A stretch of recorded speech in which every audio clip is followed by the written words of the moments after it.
This is Snake. Can you hear me? Good. The mission is simple.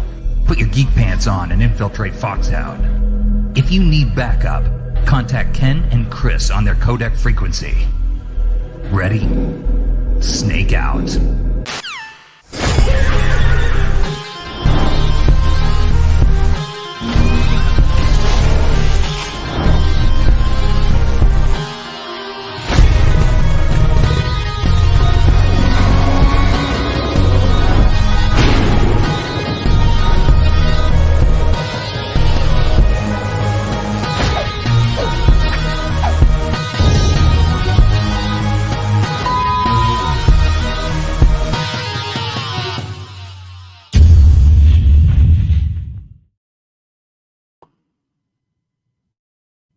Hello, everybody. Yo, yo, yo! What's up? Hey! Quickly, we're doing a quick little wrestling ramble before this kicked off. LA Knight. It's gotta be LA Knight. It's gonna be funny. Yeah! All right. Yeah, I don't even know why didn't LA Knight go on my list? Well, 5 fills up pretty quick. It does feel, yeah. You know what? I actually have to tie Timeless Tony with LA Knight. Yeah. Yeah. See, I didn't even say Tony either. God damn it. Yeah, it's tough. It's so tough. It's hard, especially when you're mixing like sexes, right? If you could just do 5 women, 5 men, yeah, it's easier. A lot easier. But we never even had any parameters because it was just off the top of my head trying to get it done as clearly as possible because we have a Camcast. Now we're switching gears. Yes. We're switching gears. We don't normally do this, and I think we're probably going to start doing this more regularly simply because the Marvel output is going to be weird. Yeah, we're not going to be talking about much DC too. We got like really no heroes next year. Like basically we're probably going to start doing more like possibly The Boys. Generation V. We got some stuff to catch up with The Boys for halfway through Generation V. Invincible season 2. I haven't even started it. I mean neither, but I'm waiting. I don't want to do weekly. No, it was just full season. I want to binge full season in like chunks as much as I can. Yeah. What else? I mean, yeah, so you don't have Disney anymore, so can you do Loki? Can you find Loki? I've been looking, but yeah. Okay. I don't have an issue. Especially, I haven't watched any of it yet, but I heard it ends on like a fucking That's what I heard too. So but yeah, so like there's bits and pieces, things like that. So like we little bits. We have to get our. I mean, Sony has more superhero movies than Marvel and DC next year. Yeah, and you know what I gotta say, like they look good. They actually do look pretty good. Madam Web was the one that I'm like Craven. I was like, okay, all right. Like as long as it's better than Morbius, and it doesn't even have to be like leaps and bounds better. Yeah. Just like story wise, it has to make more sense, right? I'm starting to believe more and more now, though. The problem was one of the problems was they hitched their wagon to Jared Leto. And he's a fucking weirdo. Yeah. And like in real life, getting all kinds of bad press after Suicide Squad and stuff. Like I don't even know. There's a lot of great actors out there that could play Morbius. Like I'm honestly hoping that some of the stuff that they were saying was just bullshit. Yeah. To sell that version of the Joker, because like if I'm an actor and I'm in a movie and somebody's like trying to get really method, okay, fine, that's great. But if I'm getting used anal beads, that's not even some of the Joker we do though. And that the part that always threw me though is that like, well, how did they know it was used? Were they like, anal beads? It was used. And then what are these? It was definitely used. Oh, that Jared Leto. I thought he was just being friendly. Will Smith. Yeah. Like Jada. Oh no. Tastes like Tupac. And I know because you fucked her before she fucked me. Anyway, actually, this Jada Pinkett shit is fucked. It's one of those where part of me is like, I kind of feel bad for him, and then the other part is no, I don't, because now I'm beginning to think maybe, just maybe, he's actually a deeply closeted homosexual, and that's the reason why they're still married for so long. Ooh, maybe, or bi, because like there was rumors that he and Margot Robbie hooked up on that. Was it Focus? Yeah. There was rumors. And some pictures were very close. Was that before Suicide Squad or after? That was before. That was a quick movie. It was an alright movie. I liked it. Wasn't bad. I liked it. Forgettable. It was good. Yeah. It's good, but I'll probably never think about it again. Yeah, I you know what? It comes up every once in a while in my brain, and I just go, "Oh yeah, that's right." And then I'm like, "Yeah, but I'm not watching it." He's done a few of those. I'm not watching it. Concussion. Oh no, I didn't watch that. Yeah. But that one I was like, "Fuck you with your Oscar bait." You know, you could just do movies. Remember when you did movies? Yeah. Not everything has to be about you getting this acclaim. You know, and the worst part is King Richard was the one he won it for. I know. Can't believe never won for After Earth. Oh well. That was the gold mine right there. Well, I mean, that was I think that's the pinnacle Hmm. of the boo boo face Will Smith, or like he's always in pain. Yeah. You know. Probably Anyway. just holding in the cringing from his son's acting. Yeah. You know, acting. Acting. Yeah. You were great in Pursuit to Happiness. Yeah. That's it. Yeah. He was decent as Karate Kid. As a kid, he was decent. You mean the Kung Fu Kid? Yeah, the Kung Fu Kid. I don't know. I'm going by title only. I can't. I can't. I'll never get whole movies about Kung Fu and it's called The Karate Kid. Why? I know. Hold on. What? I know why it was called The Karate Kid. Yeah. I know why, but there was no reason for it. You could easily call it The Kung Fu Kid. No, you could have called it anything else. Everyone's still going to know that it's okay. Like it's a spin-off of Karate Kid. You know what? Don't even call it anything like Kung Fu Kid because that's dumb, honestly. Yeah. I mean, The Karate Kid is dumb. Yeah. But we grew up with it, so we're like, it's awesome. But it's well, The Karate Kid with Hilary Swank, right? Nothing came about that. No. At all. No. So they tried to decent too. Try to again, but yeah. Yeah. The Karate Kid with Jackie Chan was also decent. And you're right. Like, if you ignore the title, it's a yeah. I like seeing Jackie in that. It's like the Bourne Legacy. If you ignore the title and anything related to Bourne, no, just call it something else. The Chems Effect. Could call it anything. The Chems Effect. Camcast. It will happen one day when we really want to be sick the next day. Well, actually, the funny part is that I haven't actually drank any alcohol in like a couple of weeks now. Really? Yeah. How's that Bailey's? We'll see. The reason for that was because the last couple of times I'll drive you home if needed. Just annihilates my system. Oh, really? Oh, yeah. In fact, I had you're welcome. Horrible poops for the technical terms. Oh, yeah. Right? For almost over a week. And I was like, my diet is generally the same. Were you drinking every day? Just like a beer or something? No, that's the thing. So it was our neighbors, Laura and Brian. Yeah. Laura's birthday. Okay. So we went to their house to celebrate her birthday. Nothing crazy. It's not like we were shotgunning beers or anything. Yeah. Right? So I had you remember that margarita mix that James? Yep. Yeah, okay. It's good shit. Yeah. Good shit. Good shit. Well, they also have a Cosmopolitan one. Oh. And I don't know if you've had a Cosmopolitan. Sounds dangerous. But Cosmopolitan's fucking great. So fucking great. So I drank one of those to myself. Mm-hmm. And then I had maybe 2 or 3 rum and cokes afterwards. Okay. So nothing. No. And when I got home, I wasn't like.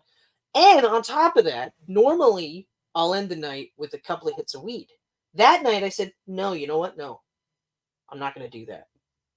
I know, I surprised myself because I was like, that's my game finisher. The door's right there. far away. Sorry? The door was far away. It wasn't even. No? It was just. You know what? Nah, I'm just gonna go to sleep. Oh. So I had a couple of pizza pops, went to sleep, and then for over a week, almost 2 weeks, that's how fucking long it was. And the only thing that I could pinpoint was that, because to be fair, when I do drink, what was the pizza pops? A couple of times, more than a drink. Yeah. It'll start to move things. Which, okay. It's a cleanse. You prepare for it. Mm-hmm. You know what's going to happen. Yeah. But for that long, for almost 2 weeks, fuck that shit. Can't be 2 weeks. I mean, it's got to go eventually. I said almost 2 weeks. I don't know if you were listening. Almost. No, I ignored that completely. I went right to 2. It was 2 weeks. Yeah, it was 2 weeks. Yeah, it was different words from different times I said stuff, right? You were horribly subbed Yeah. or dubbed. Anyway, so wow. I am going to. I'll probably get like. I am gonna grab some beers, like so. Like there'll just be generic beers, and then there'll be like craft beers. Oh yeah. Right, because a neighbor across the street, Shauna and Jason, also super cool. I don't know if you're gonna. Oh yeah, no, because I think they're leaving around 8. Because I got somewhere else to go. So 8, I think 8 or 9, something like that. And then of course the Border Lucy's. Yeah. So, but anyway, so Jason likes craft beers, and so does Shauna. Yeah. I think she likes wine. You know, so there'll be some beers. She really likes wine. I mean, you know, I don't know why I said it like that. She likes wine. Sorry about that. I don't even know if they watch the show, but just in case. Just in case. You don't want to make it sound like you're an alcoholic. Or no, a wino. A wino, yeah. Which I like. It's like you're either an alcoholic or you're a wino. And what sounds better? A wino is fine. It doesn't sound that bad to me. Yeah. I mean, there's no winos anonymous. Yeah, exactly. So being a wino, it's all good. You know, the only time that I like if someone's like, "Hey man, you're a wino," I'd be like, "Did you call me a whiner?" No, a wino. Oh yeah, that's me. Yeah, that's me. Even though, truthfully, I'm not a big fan of wine. I don't like wine either. I don't know why. I love grapes. I love alcohol. I like grape juice. I like grape drink. Yeah, give me a nice glass of. You would think Welch's. Like fermented grape juice. Yeah, would be tasty. A lot of this. Yeah. Swish it in your mouth. No. Why? No, I just want to swallow it immediately. Yeah. Can I never have this again? And I'm like, sure, that's fine. Another spoonful of sugar in this, please. Could you put anything else in this? Yeah. Anything at all? Not a wine. I could put more wine. Yeah. I don't know. Anyway, so yeah. Let's see. Like I don't know. Like I said, I'll probably get the Cosmopolitan. Okay. And just see how I feel, but I am thinking about getting some of those cannabis beverages. Oh yes. Yeah. So say it again, and you're like drunk, I might just get real like an eye. No. I had a birthday to the point where like maybe it's like 10:30, and I'm just like, okay, guys, I don't care how long you guys. Well, it's my birthday, but we should watch Down with Love. Just I gotta go to sleep. But I'm fucking like really. I'm done. I'm really relaxed right now. Chris is passed out in the middle of the floor. Okay. So yeah. I actually thought of this, and now I can't stop thinking about this. So I have to get this out. I have to get this out. Can we all agree that farts are funny, right? Just a word made me laugh. Look at that. Exactly. Like fart. You said, I started laughing. Yeah, like farts. Everything about farts are funny. Farts right? are hilarious. Absolutely hilarious. To the point where, for the most part, anytime you hear a fart, you're gonna go, yeah. Yeah. That's funny. Oh yeah. You know? Yeah. Doesn't matter where. Like, and the only time that I try not to, believe it or not, is in the bathroom. The only time I try not to laugh, just to clarify. Because if I'm in the bath, I'm farting. Yeah. You're by yourself. If anyone said anything, well, that happens. Yeah. That happens. But like, good thing I was on the can for that one. The reason why I try not to laugh when someone else farts is because I don't know what state that they're in, right? Because this might be like the precursor fart of like an ungodly amount. This is a shitty conversation that we've been having since the beginning. No pun intended. No pun. Pun. Hard intended. For half a second I was like, "Don't say shitty," and then I went, "No, we're saying it." We say shitty. I'm leaning into it. So anyway, don't say poopy so many times. So I try not to because you don't know that because they might be uncomfortable about it. They might be trying to not fart. You know what I mean? One time it happened, and I did laugh, and the guy said sorry, and I said, "Don't be. We're in the fucking bathroom, buddy, and we're both taking shits." And that was fun. And then he laughed. He's like, "Yeah, I guess you're right." And then as I was laughing at that, his response, I farted. So then he started laughing, and then there we are, shitting and farting and laughing, and then and then that was it. Like memories. But at the same time, we didn't get out at the same time because there was no way we were in the. I didn't want to. That would be awkward. That's the thing. Yeah, I didn't want to know exactly what that person looked like, so I just got it as quickly as I could because I was like, it was a nice little moment. I don't want to share anything else with you.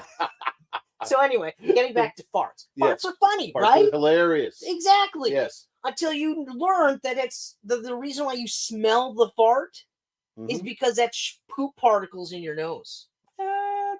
How? That's how you smell. You're not walking around pantless. But that's how you smell, though. It's the particles. Okay. Exactly. I don't get how that can happen, though.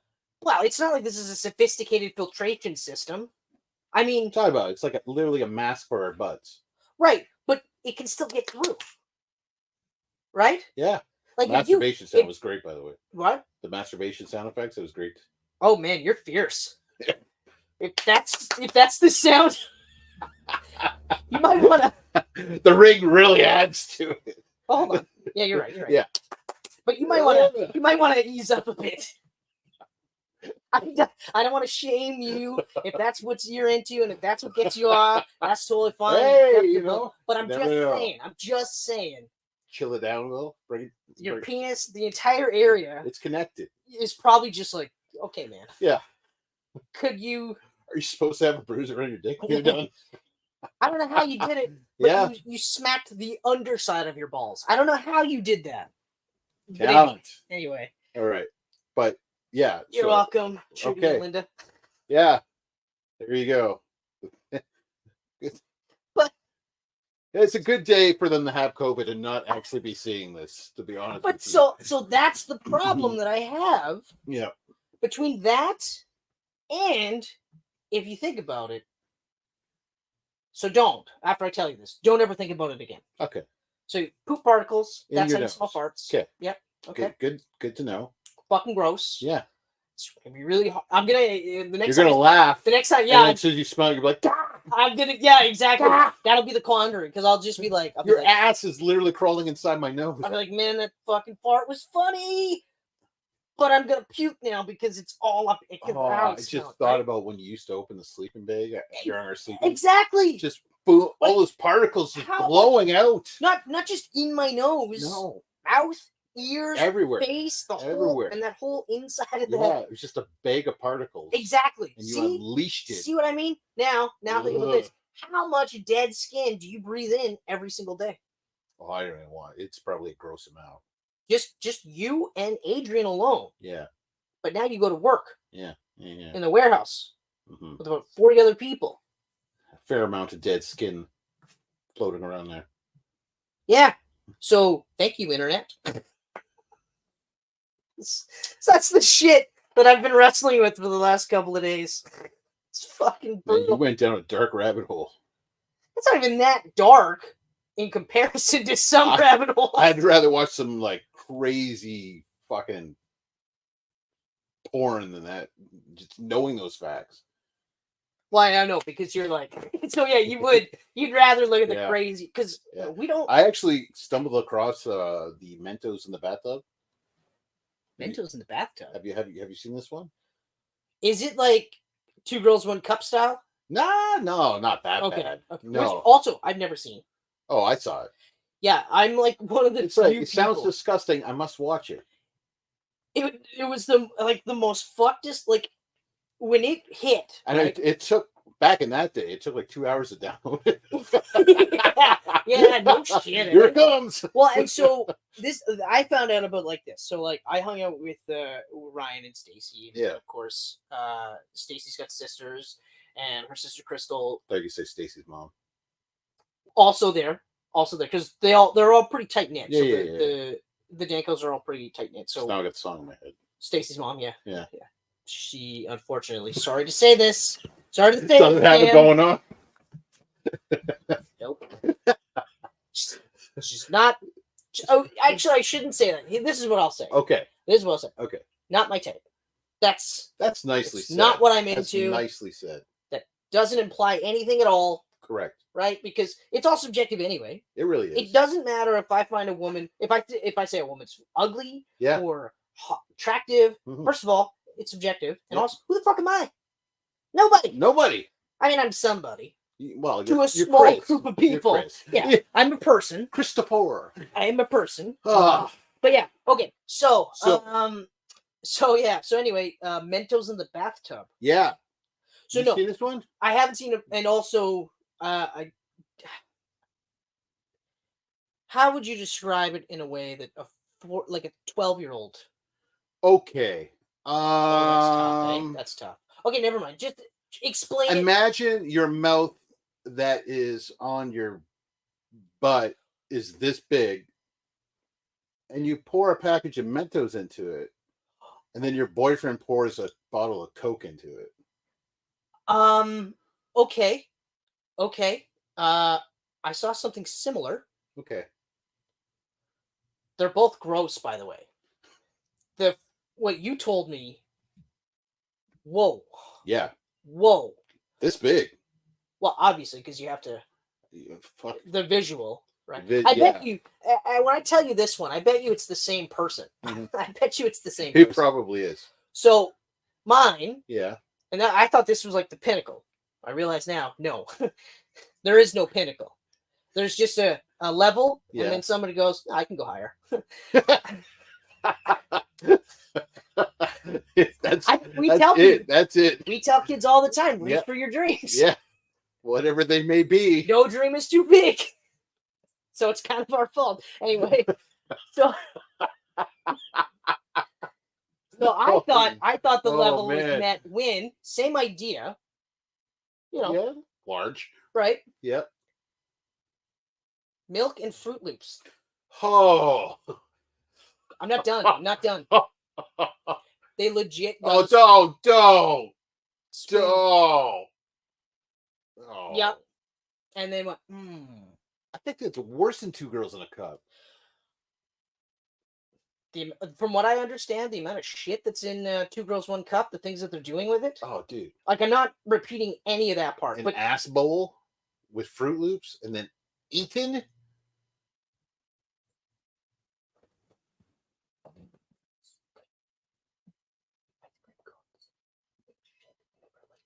Yeah. See what I mean? That's like, true. That's you true. see, it did ruin ice cream cones for a while. Because, like, yeah. Because getting back to the one that you saw, it's like they obviously. How am I going to word this? They obviously prepared it. Yeah, wow. And cleaned it out. We hope. Well, the one that I've seen, the one that I'm talking about, yeah. Okay. I mean, it was about as spotless. Kind of like when you clean a pumpkin when you're carving it.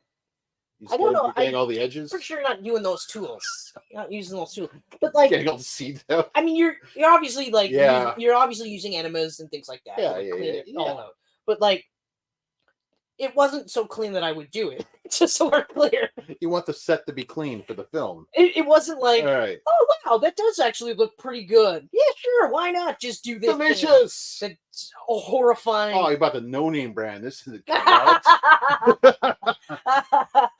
These are Tootie Loops? No. Sorry. Tootie Loops. Yeah. Or they'll probably just be like, hold on, is that soy milk? Ew. No. No. I only drink milk that came from almonds. Yes. Anyway, so that's so yeah. I mean, my first thought was just like that must be painful. Because I mean, pop. There's no way that didn't hurt like hell. Pop. There's no way that didn't hurt like hell. A motherfucker. Just the carbonated Coke alone. Yeah. Just that alone. But the exploding Mentos? That's I mean, because like a cold Coca-Cola, especially like Canadian or American, it's like shards in your throat. Oh, it is. Oh, yeah. Every single time, and I'm always just like, oh yeah, don't do that, right? And it's like shards. So oh man. Anyway, so well, we had 32 minutes of time on shit. And shit adjacent. Shit adjacent. It's all right. We had one viewer, but they left. I don't know why. I don't know why. Imagine why. Podcast listeners will enjoy this one greatly. So anyway, yeah, getting back to that wrestling. We were wrapping up wrestling. Wrestling? I don't know. I don't know where we went. Yeah, it's my fault. Believe it or not, this is going to be about video games. I had to get it out of my system. I had to like at least horrible choice of words. Spread that shit around. Actually, this is the last thing I'll say because it's still about the farts.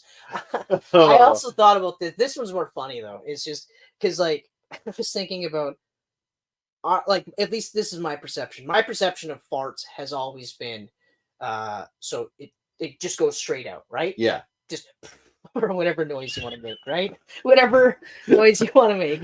And and because of course I was on this like fart kick thing. Yeah. Then I realized well no, it actually just comes out in this dusty cloud. Like if you could see it, yeah, it would be like pissing in the pool.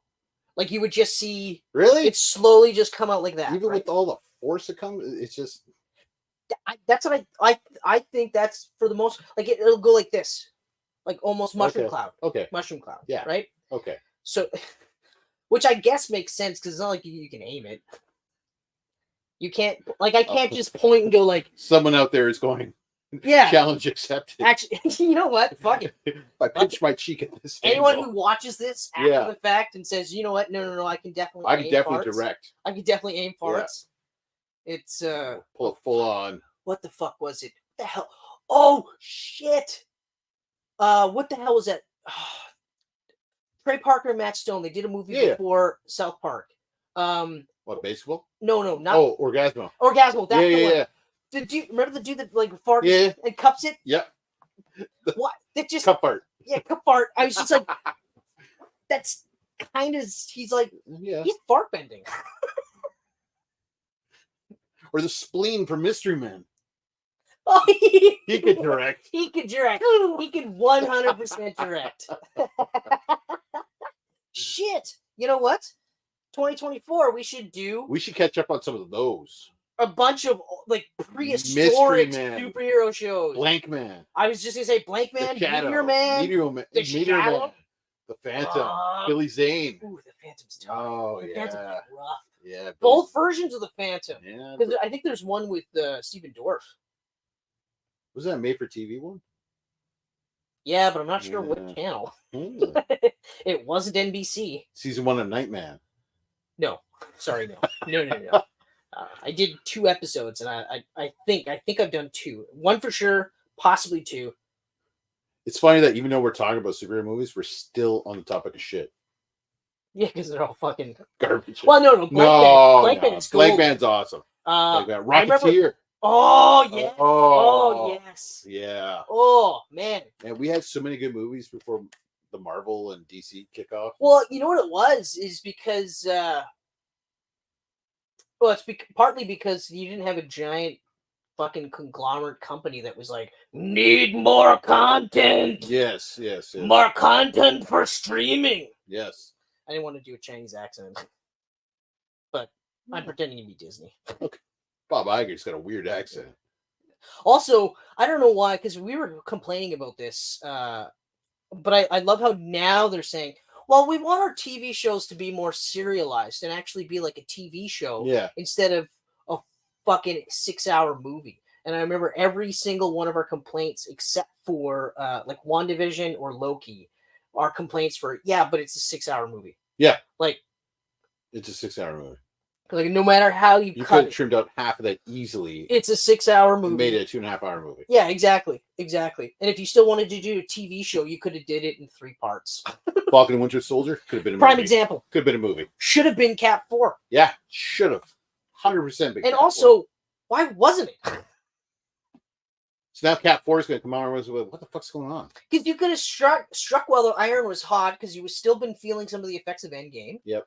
And then, okay, maybe don't even call it Cap 4. Maybe just call it, call it Cap 4. Yeah. The branding is nice. And besides, because the whole point is him becoming Cap anyway, right? Mm-hmm. And then you could actually make Flag Smasher a better character. Yep. Because the more I think about it, because I remember you were like, nah, she was terrible. And I was like, nah, I thought she was, the more I think about it, I was like, no, she was pretty bad. Yeah. And also the actress either wasn't that good or the directing of what she should do was not good. Like there was a combination of things, and also we can cut out the Sharon Carter subplot as the power broker. Right. Because Hated fuck that shit. Hated that. Yeah. That made me angry. I love Sharon Carter, and that made me angry. Yeah, like I'm fine with them realizing how inherently weird it is for Captain America to want to bang Peggy.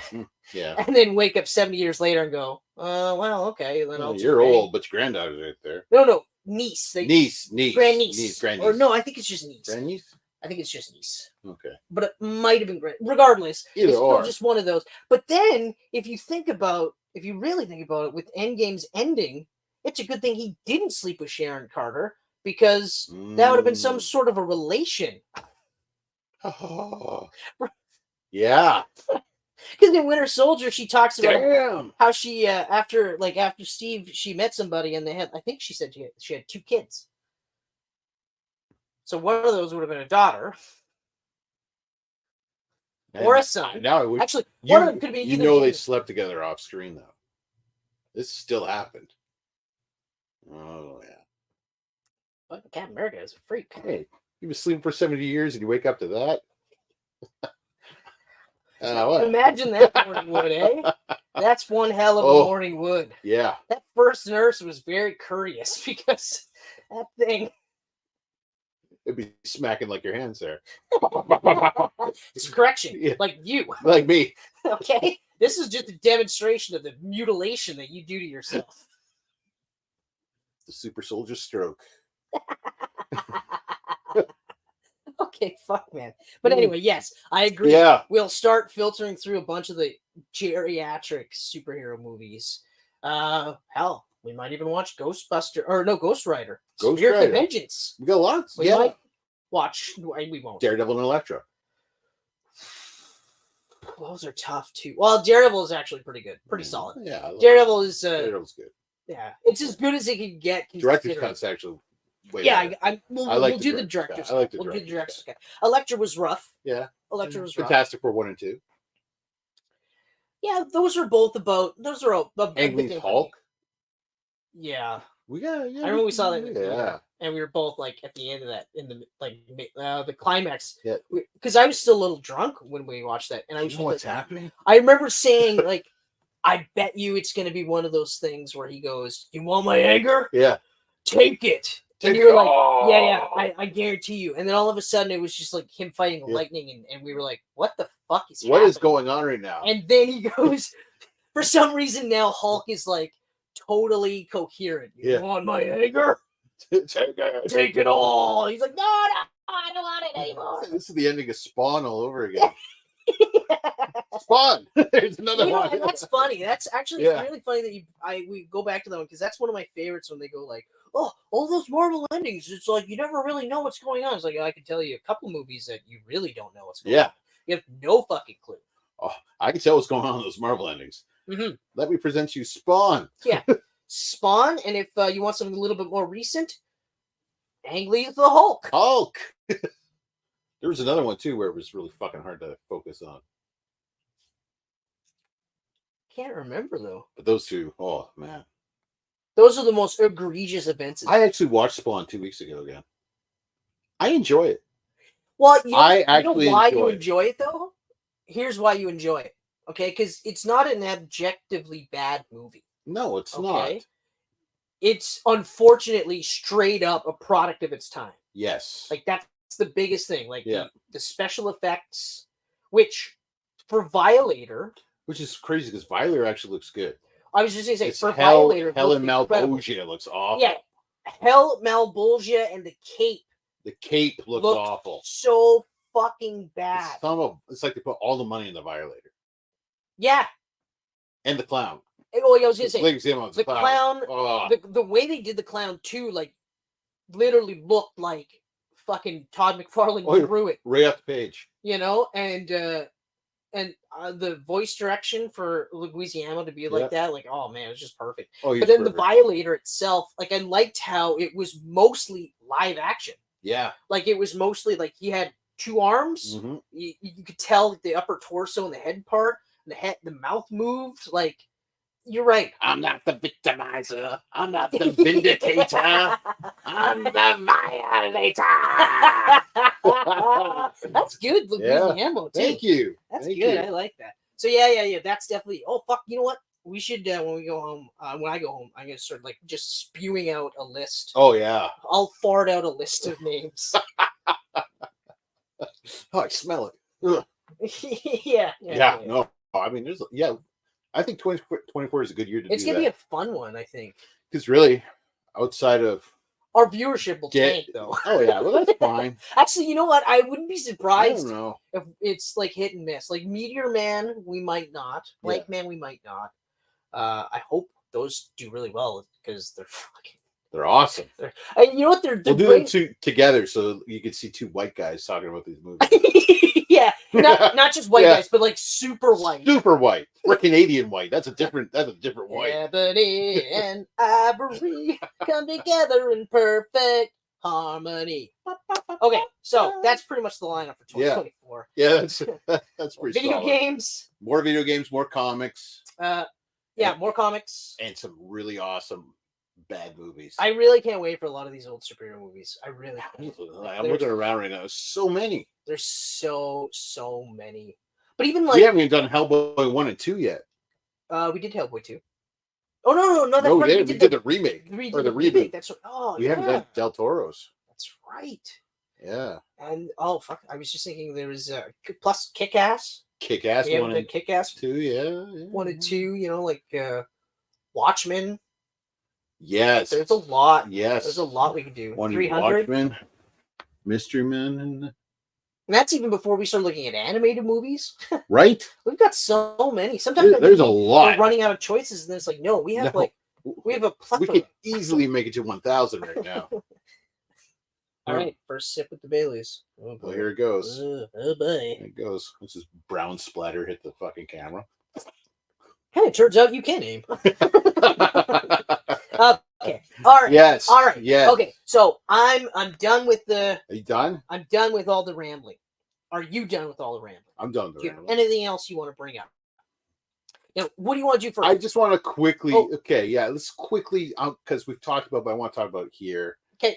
This casting for Fantastic Four. Oh yeah. We have to talk about that. We got to just touch on it quickly. Before you do, is this like final? Is this confirmed? This is it's confirmed. No one's signed yet, but it's final negotiations for that group. Okay. Okay. For that group so I this showed is you. like the So you can pretty much guarantee it. It's probably definite. Yeah. Okay. So all right. So if I look at the picture quickly here. Now, you're not going to know the guy playing Johnny Storm. No, I was just going to. Joseph Quinn was on the latest season of Stranger Things. He did an incredible job. He was easily. I actually knew that. He was the highlight probably of the entire season. Yeah. So I'm definitely that casting works. Yeah, because the picture I saw was that picture, so I knew. Okay. I knew right away. Yeah. I was just like, and I was going to ask you if he was good, but you've already answered. And he's kind of like mid-20s probably. 29. So 29. Yeah. Okay, so he's only a 6-year difference from Vanessa Kirby. So them as siblings is believable. Yeah. Vanessa Kirby, I'm fine with too, because I like Vanessa Well, Kirby. that's what I said in the text with the Vanessa Kirby and Backerman or whatever. Yeah.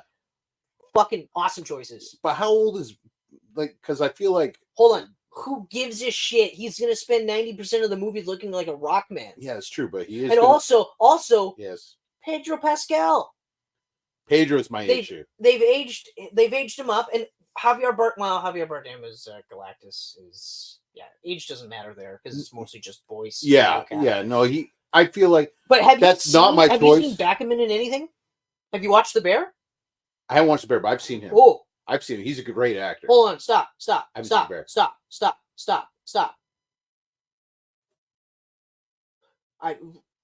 You're good? Just like the whole camp. What? Yes. You have to watch The Bear. Yes, I know. Michelle and I, we watched it. It's one of those like I've heard it was really good. Heard it was going to finally watch it. Within one episode, I was like, okay, great. Now that Jeremy Allen White is awesome because he's like great actor. shameless, so great actor. And it's essentially the same character. Yeah, he's playing the same thing. He's tortured. He smokes. He drinks. But he's a brilliant chef.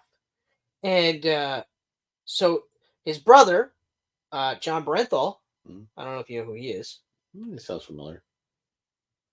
owned a pizza place Okay. or a restaurant, and Yeah. this Backerman guy is like his best friend. Okay. And so brother dies Mm-hmm. and leaves the restaurant to uh what's his face, Jeremy Allen White. So the Punisher dies? Yeah, he does. Texas tornado. I'm gonna takes tell you over. how, because it's part of the story. Okay.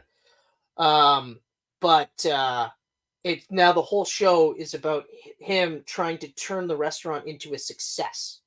Now, why is it called the Bear? Is there a bear in this movie or in this show? You gotta watch.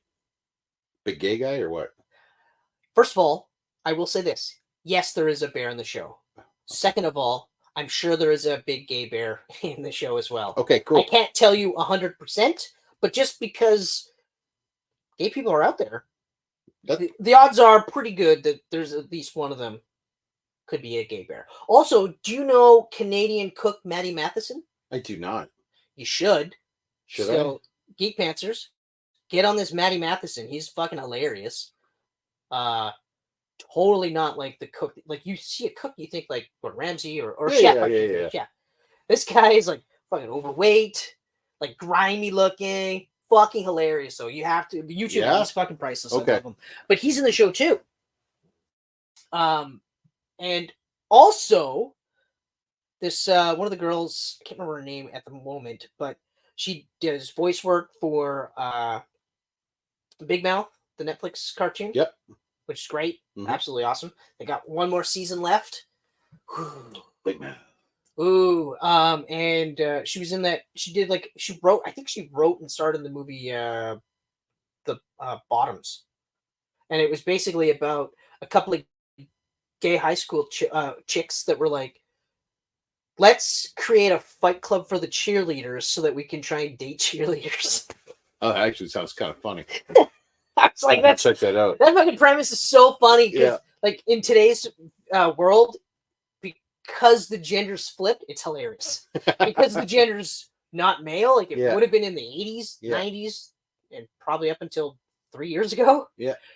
Not as funny. Because, you know, it's borderline rapey. Yeah. But now it's funny because it's women trying to sleep with other women. Just Hilarious. Anyway, Yeah. okay, so mini rant over. Okay, Bear. Fucking watch. watch the Bear. And when I say stop, I mean like stop whatever you guys are watching right now. Like unless you have like a couple of episodes left. But if you're not really starting anything right now, Yeah. fucking check it out. I think you both will like it. Check it out. It's so fucking good. There's times where it's really funny. There's other times where it's like really like cringy. Ooh. And then there's other times where it's really like heartfelt and then heartbreaking. So very much like Shameless in nature. Because Shameless Yeah. has all those Very much like Shameless. all those highs and lows too. Very much Yeah. like Shameless, I would say. Yeah. Okay. Well, I'll check that out. We're just wrapping up the latest season of Upload. Okay. I like that show. It's on Prime. I haven't seen it. Stars Robbie Amell. I know the one you're talking AKA about. should have been Nathan Drake. Because that's another Mike Schur movie or Mike Schur. Yeah, yeah. yeah, So yeah. I generally like all this stuff. So yeah, that one I didn't check out. It just didn't really appeal to me. Yeah, it's more it's less comedy than his usual stuff. Yeah. It's good. Yeah. But It's anyway, good. so getting back to Fantastic Four, Yeah. I agree. Vanessa Kirby. Vanessa is Kirby is perfect. great. Like if we couldn't get Jodie Comer, Yeah. which I think Oh man, she would have been so good. I think the reason why we didn't get Jodie Comer is because everyone is shitting on Marvel movies right now. Right. So that's probably one of the reasons. Or maybe she's just like, I'm good. And then of course, But even Backerman- just like looking at that picture, like I see Sue Storm 100%. Oh yeah. The kid from Stranger Things. Yeah, that background, I'm fine with him. You know, he still looks younger than Pedro. I will say though, I feel like Pedro obviously will do a great job. Yeah. But I agree. They shouldn't have went that much older. No. Right away I was like, okay, Vanessa and him, 13-year difference. Well, what did I say? I was like, and what 20 to 25-year-old Yeah. actors were they going to get Yeah. from Sue Storm? So granted, okay, so it's not. Because Pedro's, he's starting to look his age now.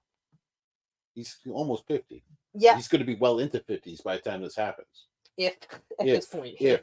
But yeah, no, I agree. I So, agree. Yeah, I don't know. That's They should have skewed younger, not necessarily as young as Sue Storm or as Vanessa Kirby. Yep. But maybe within 5 years. Well, you said Matt Smith. I thought perfect. He looks like Reed Richards. He was one of the ones before this. Yeah. He was on the list. In fact, at one point it was between him and Adam Driver, and immediately I was like, "Oh no, it's easy." Matt Smith, Driver too. and then Driver for Doctor Doom. Yep. And the best part is that, well, actually, no, you would have to. No, you wouldn't even have to do Doctor Doom right away. You just introduce Victor Von Doom. Yeah. You know, and then throughout the course of maybe the first movie or even the second movie, slowly have him become. Maybe the first movie is where he tries to, like, the thing happens where Reed fucks his face up, and then the second movie builds to him being Doctor Doom, and then of course they fight Doctor Doom, and then you get into Galactus, and then you get a Galactus. Yeah, like or you get into Galactus as an Avengers level threat. But okay, that's what it should be. I think Galactus being mentioned here is going to be like an end credits or very end of the movie or a little tidbit in the middle type deal. Yeah, it's not going to be much. It's gonna. I think you're right. I think it's going to be the next big bad if they can get through whatever the Kang stuff. If they are going to deal with the negative zone, it should be Annihilus as the villain. Oh, I agree. In the first movie, 100%. Unless they do, hold on. Unless they do, because it's the negative zone. They could call it the end zone. Okay, first of all. Yeah. Okay. Second of all, what they could do is that they could have Victor Van Dam. No, wait. What was his name in Fantastic? Dan. It was Van Dam? Yeah, because they went off the ultimate name. Right. In the ultimate name, Fantastic. And he could be a hacker. And slowly turn into a metal dude because of the end zone. I kind of tip my hand when I said Fantastic, because that's... Fantastic. God damn, that was so fucking bad. Oh. Like, honestly, it's not like the first two are holy grail movies. Like, just to put this into perspective. They're not, but they're fun. But they're what I mean movies. Is, it's not like they didn't necessarily have to follow the same formula, right? But they didn't have to course correct, right, so drastically.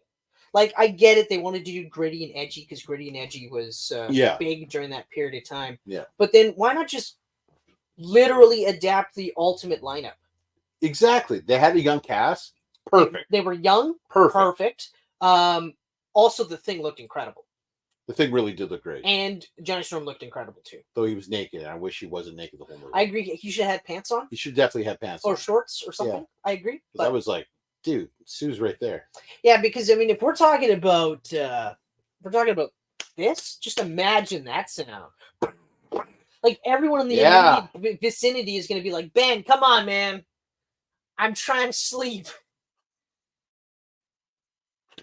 I'm not doing what you think I'm doing. You're doing exactly. You. I know the rhythm. You've got a specific cadence, my friend. Dude, you chipped the porcelain again. It's not my fault. It's your fault. In fact, it is Reed's fault. It is Reed's fault. It's Reed's fault that I'm coming rocks or pebbles. There's really no way to say it nicely. No, even if I say ejaculating rocks, you're still just like, oh man. Yeah. God damn. Yeah. Anyway, so ooh, that just sounds painful. Now again, like I maintain Pedro's gonna do a really good job. He is. The age is gonna be distracting to me. I agree. I love the guy. I'm a huge fan of him too.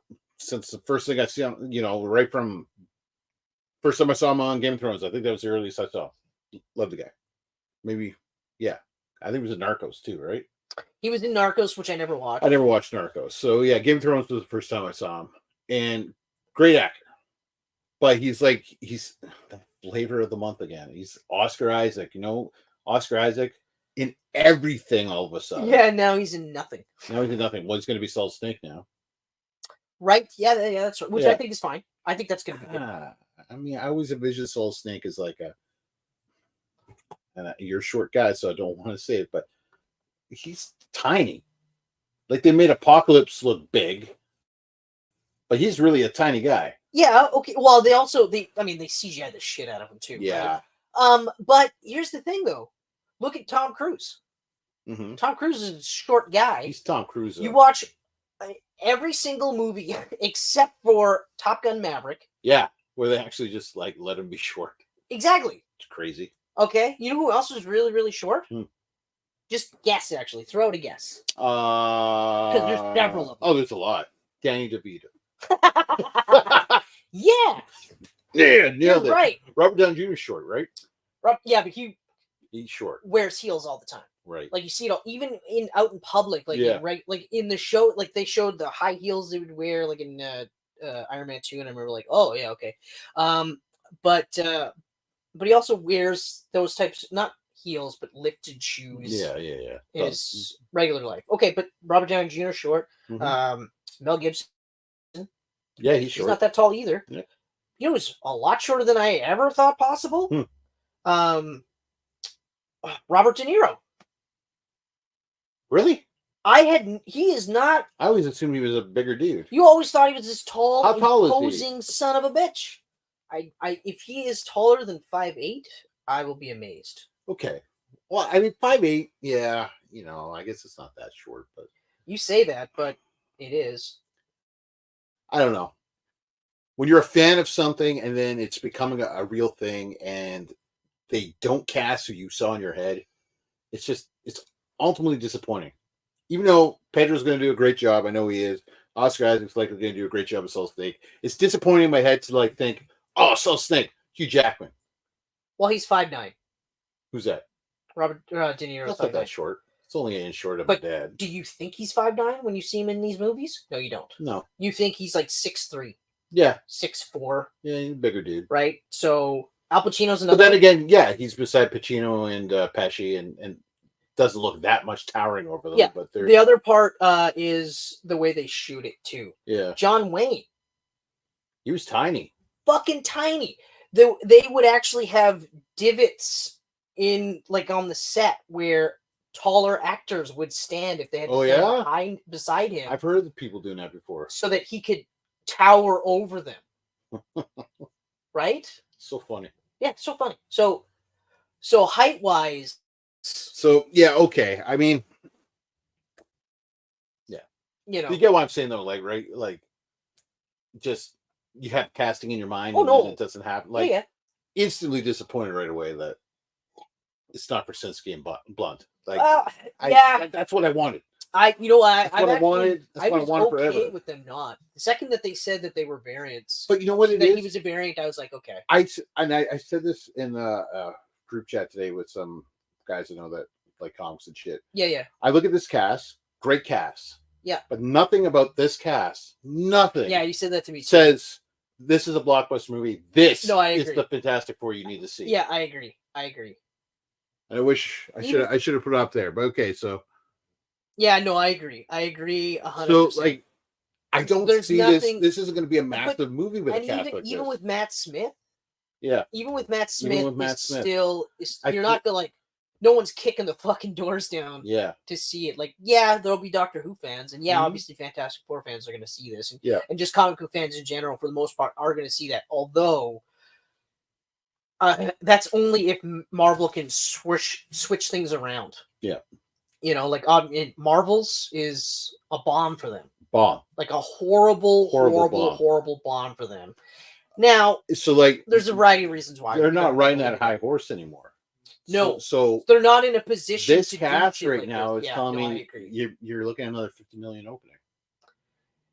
This isn't the first time Fantastic Four's been on the big screen. They've had 3 chances and they all didn't do great. Like you should be going all out. Yeah, because there's not even like even in the first Fantastic Four, they were hanging their hat on Jessica Alba. Yeah, that was the big one because the dude that was playing Mr. Fantastic. Great actor, but no one really knew him. He wasn't a huge, and Chris Evans was not that big yet. He was, and Chiklis had the Shield, and so if you never saw the Shield, you didn't really know who he was. Oh, I'm sorry, I watched The Commish. That's how I know who Mr. Chiklis was. But I also knew him from the Shield. I never watched the show, but yeah. But yeah, no, and but Chiklis was another one of those ones where. Like, I mean, fuck, the Thing could be any fucking actor. Right. Honestly, It doesn't have any fucking actor. like, It doesn't like anybody. I don't want to be flippant, but I just mean like because within the first 5 minutes of this movie, the visual of that actor's gone. Mm-hmm. You know, and especially I really hope they don't do any of this. Like he can change back. Oh, no. I mean, I know it He sounds probably will now. It sounds so bad, but he actually works better as a tragic. Yes. As one of those things where, like, A, he never wanted this. Yeah. B, all he wants is to go back to normal, but he can't because, like, no matter all the brilliant stuff that Reed can do, Reed cannot reverse it. And then the flip side is, anytime it's ever been reversed, he goes back. Yeah. So it's like, fuck, man. But you can get like Javier Bardem could have been him. Oh yeah. He could have been, you know. Yep. And that's the other thing. Like Javier Bardem is the biggest actor out of the whole squad. But again, he's not one of those actors that are pulling people into the theaters right now. Exactly. Right now. You know, like he had a nice run a couple of years ago where, like, well, fuck, when he was announced the bad guy for Skyfall, we were both like, okay. And sure enough, okay. Amazing. Yeah, no kidding. Amazing. One of the best bad guys. Creepy as hell. Like fucking so good. He was so good that Christoph Waltz, who's infinitely a better actor than him, okay, and like Javier Bardem is amazing. Christoph Waltz is leaps and bounds better. His Blofeld, not as good. No, not as good at all. Probably because it was just Christoph Waltz. You know, like Bardem was, he was unrecognizable in Bond. Oh man, ugh. God. Oh, he took the job. He's creepy. Everything. So creepy. Oh, even that whole intro scene with him is just incredible. Yeah. But anyway, so you know the biggest Stephen Tennant's watching. Hey, Steven! He recommends Martin Short for The Thing. Or you talk about short actors, because then you're right on that too. That was fucking what a zinger, this Rocky. Martin Short. Yeah. Can you think of any short actors? Martin Short. Oh, that's fucking that's clever. That's good. That's good. Clever. I like that. So overall, for me personally though, I'm not the hugest Fantastic Four fan either. Me neither. It's always been like the villains as a concept. Yeah. And you're right. Like a lot of their villains, I love. Their villains are absolutely Doom, incredible. Galactus, Annihilus, like, Mole Man. Doom is so great because he can function as both. Yeah. Fantastic Four, actually 3 Fantastic Four villain, multiple solo villains for other heroes like Daredevil, believe it or not, and then of course he can also be Avengers level. Yeah. Depending on how powered up he gets. Yeah. He's one of the greatest villains of all time. Fuck, like I remember when Wizard would do that, and I think he was top 5. Oh, of course he would be. He was, because Ozymandias won it, because Ozymandias, out of all of them, was the only one that actually won, which is awesome. I really can't wait till we do The Watchmen. Oh, yeah. It's fuck. Yeah. No. Yeah, it was Ozymandias. It was Joker. It was Doctor Doom. It was Magneto. And the 5th one, I can't remember who the 5th one was. Anyway, I can't remember it, but it's a solid 4. Fuck. Body count. I think the way to go, 100%. The way to go is to introduce Doom first. Yeah, but as a normal dude, like slowly work up Doom. Yeah. Then have your big crossover Avengers movie. That's for Avengers against Doom. Ooh. And then work towards Galactus. So Yeah. you can have Doom and other villains stand with the heroes to take down Galactus. Yeah. I like that. And that's the way to go. Yeah. And then know what you do? You put a nice bow on the MCU and you reboot everything. Yeah. Not everything. Everything. No. Yes. Nope. Everything. Nope. No? Nope. What not? Why? The reason why is I don't necessarily. I don't say reboot everything. But everything is tied together. It's like the James Gunn situation, right? No. because they're already doing this. They're already doing things where they're actually. You remember how I said like start telling us if we have to do homework for these movies? Yeah. Or not? Well, yeah. So now they're introducing that. What's it called? Showcase or Yeah. So like Echo. Echo was one of the signature ones or something. Yeah, yeah. Echo was one of those ones where Echo's it's the like first one. you Yeah. don't really have to. Yeah. Like if you liked the Netflix Daredevil, great, Check it out. awesome. The only thing we would recommend is watch Hawkeye, but it's also not necessary. So just watch this. So like, I remember suggesting that as an idea because comics did that all the time. Yeah, and it was great. It's the editor's note. Yeah, or not even just that, or like just the checklist. I remember last time I saw you. See She-Hulk episode 7. Yes, yeah. Well, that's not what I was talking about. What I'm talking about is when they give you the tie-ins, right? Yes. And they literally go, "Well, you want the full story? There's 600 comic books that you have to read." Oh man, okay? like But Civil War. if you don't want the full story, you just want the main one. Well, there's 6 stories. Yeah. There's 6 months. 6 issues. Those there. Or 47 issues. Yeah. Whew. I'm not rich, so I'm going to go with the 6 issues. Anyway, so yeah, I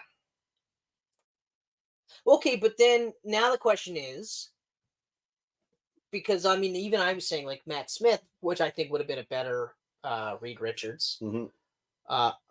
Actually, Adam Driver. He might have had a little more pull. Adam Driver would have had more pull. I think the trick is to cast a big name as a thing. Because then really you only got to pay for their likeness for a few minutes. And that's all voice. Well, and that's all voice. That's kind of what I was getting at. Yeah. It's like ultimately it doesn't matter because then afterwards it's just everyone made a big deal of Vin Diesel being Groot. Yeah. All he says is I am Groot for 5 movies. Occasionally other things. Yeah. But it's a couple little things. We are Groot, and then what was it? The Guardians. We Are Groot was the one. That was in the end of the first one. What did you say at the end of the? Oh fuck! I love you guys, or something like that. I think so. Like that. I love you guys. Yeah. You know, hell, I mean, fuck. Does he even like re-record most of these I Am Groots, or they? Apparently, he does. It's all brand new. Well, I'll give him that. Yeah. Mm-hmm. Well, because I mean, yeah, I guess there is a bit of emoting in the way he says it, depending on the scenario. Because yeah, especially surly, angsty teenager Groot. I am Groot. I am Groot. But yeah, you're right. Like, you know, they paid for his voice, acting, and that's it. Yeah. I mean, Vin Diesel. Same with Bradley Cooper, all voice. Exactly. Like, so I agree. Yeah. So that's I like that idea because it ties both of our brilliant ideas together. Yeah. It's perfect. And then maybe have one other. Well, like you have the big name. And then, like, the next step, like an Adam Driver level. Yeah, or even, even Pedro Pascal, we can even do that. Fucking, why not switch it and have Pedro Pascal as a Mexican thing?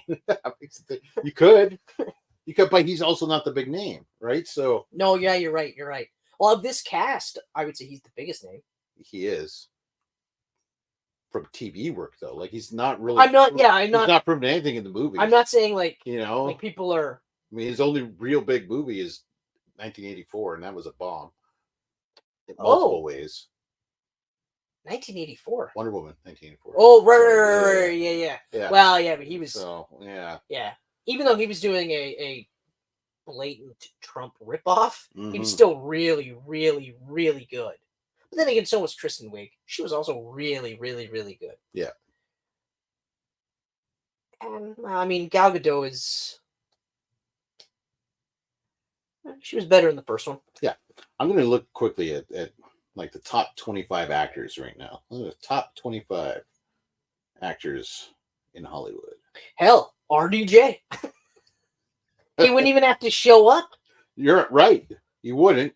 I mean, granted, you'd have to spend $14 billion just to sign him because even though he hates his Marvel movies, it certainly upped his price tag. Ryan Gosling. Yeah. The Thing. I would do that. I'd do that. But I'd also because I'm looking at age, right? I'd probably also do Ryan Gosling as Reed Richards if we're talking about it. He'd actually get Reed Richards. He'd be a fucking really good Reed Richards. Chris Pine. Oh. Chris Pine would be really good. Ooh. Yeah, if we're going a little bit older, then why not get better actors? He's 43. He's still he's better than 5 years younger than Pascal. He's better than Pedro Pascal. Yeah, he looks younger too. Yeah, he's aging really well. He could be Reed. He could be the Thing. And he's got the blue eyes, so he can be going around going, I'm the blue-eyed Thing, you know? The blue-eyed, ever-loving Thing. Yeah. You know what? I'm going to say, if we're I going don't to do know. it, Gosling as Thing and then Pine as Reed Richards. Yeah. And then the rest of the cast can stay the same. I think that would be, yeah. Now, I mean, obviously, some people might say, well, Pine can't anchor a movie because Dungeons and Dragons was a bomb-ish. But, Ish, yeah. But I'm not going to lie. He was one of the reasons why I was pumped to see that movie. And it ended up being incredible. Oh, it's so fucking good. It's so like one of the best good. movies of the year. Oh, man. Have we done that yet? No, we haven't. Oh, man. See? Too many. I know. It's too many. Yeah. It's too many. Oh, we're not going to have any content. Oh, no, we'll have content. We'll have coming content. out of our ears. We got more content than time at this point. That's right. Yeah. That's right. That's right. We do. Because we're always running out of time as we speak. As we speak. More time gone, just like that. That's it. Time. Oh, man, that's funny. That's funny. Oh, that reminds me of Scott Snyder did a 12-issue run on Superman Unchained. Did you check that out? I did. That was a Jim Lee art one, right? Yeah. Yeah. It's pretty good. Is it good? It's overall, it's skippable. It's 100% skippable. Yeah. Even for the art, it's 100% skippable.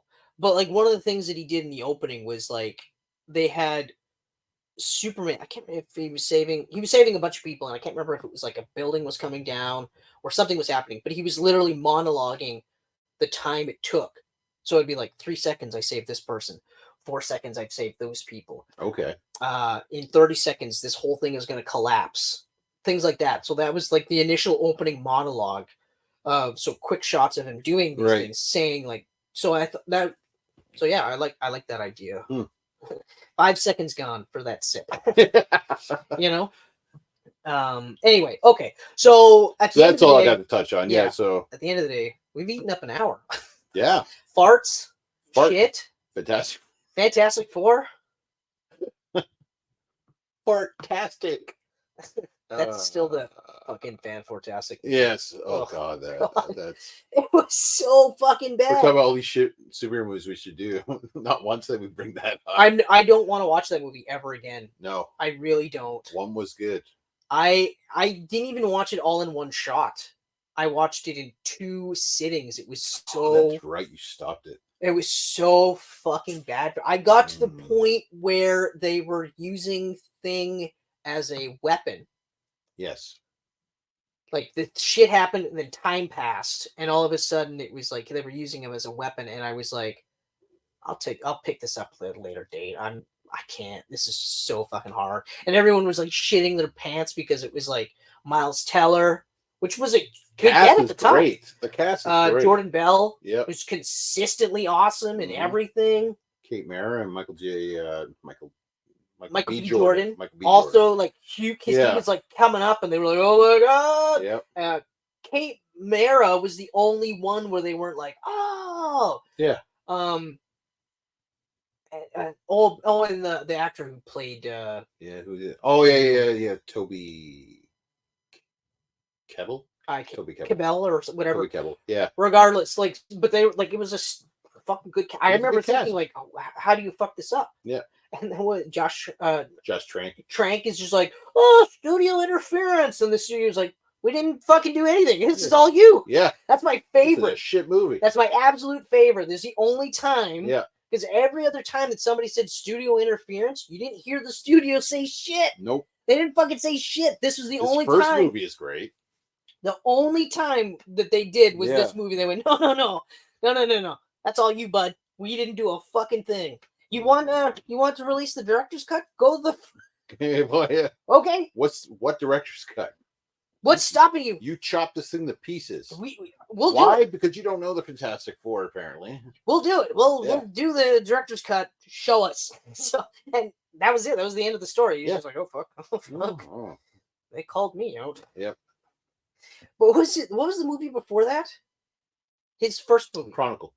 Right. Yes. Chronicle's awesome. Oh man, that's another movie. That's a perfect origin supervillain movie. And that was the other part too, because I remember like I watched Chronicle and I was like, so this is the guy who can fucking do this movie? Oh, it's gonna be fucking good. Yeah. What's he done since? I don't think he's done anything since Fantastic Four. Yeah, because he fucked himself. Fantastic. Yeah. Anyway, okay, so what do there you we want to go. start with? Do you want to start with the games, or do you want to start Do with? you want to touch on the Game Awards? I was gonna say, do you want to touch on that? Because yeah, okay, so we'll do that because I actually You got bumpers? Is that what they're called? If I pull this up and I go here, we can look at the nominations. Oh, that's so funny because I did something the same. Did Something you? similar. So I've played 0 of these games. really? Yeah, obviously. I have not played one. I haven't even played the first, like, Breath of the Wild. I haven't played Breath of the Wild, although that is on my fucking list. Now that I've Switch, this Tears of the Kingdom. This is the second Breath of the Wild. I know. So I have played. Well, I haven't played Spider-Man 2, but I played Spider-Man, so I know what Spider-Man 2 is going to be. That's how I looked at it as. So even though I haven't played it, I love it. Yeah.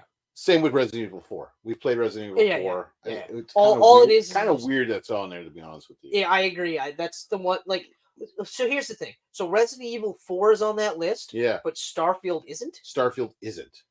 Starfield should be on this list. Like Resident Evil 4 is awesome. That one's a no-brainer though. But it's a remake of a 15-year-old game. Starfield's a brand new IP. All they did really was just took the mechanics that they introduced in the last remake. Yep. Because they fine-tuned it now. Yeah.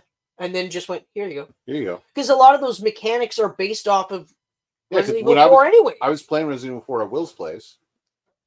And it was awesome. But I don't know. I just like, if that's on there, why is the Deep Space remake not on there? Well, right? Yeah, well. Well, I mean, I know. I agree. We know that and Alan Wake 2 just came out like a week ago. Came out. Same with Super Mario Bros. Wonder. I know. They came out the same day. Yep. So those two now, okay. Even still though, they just came out. But I feel like everything earlier in the year just got forgotten about for this. Like just totally.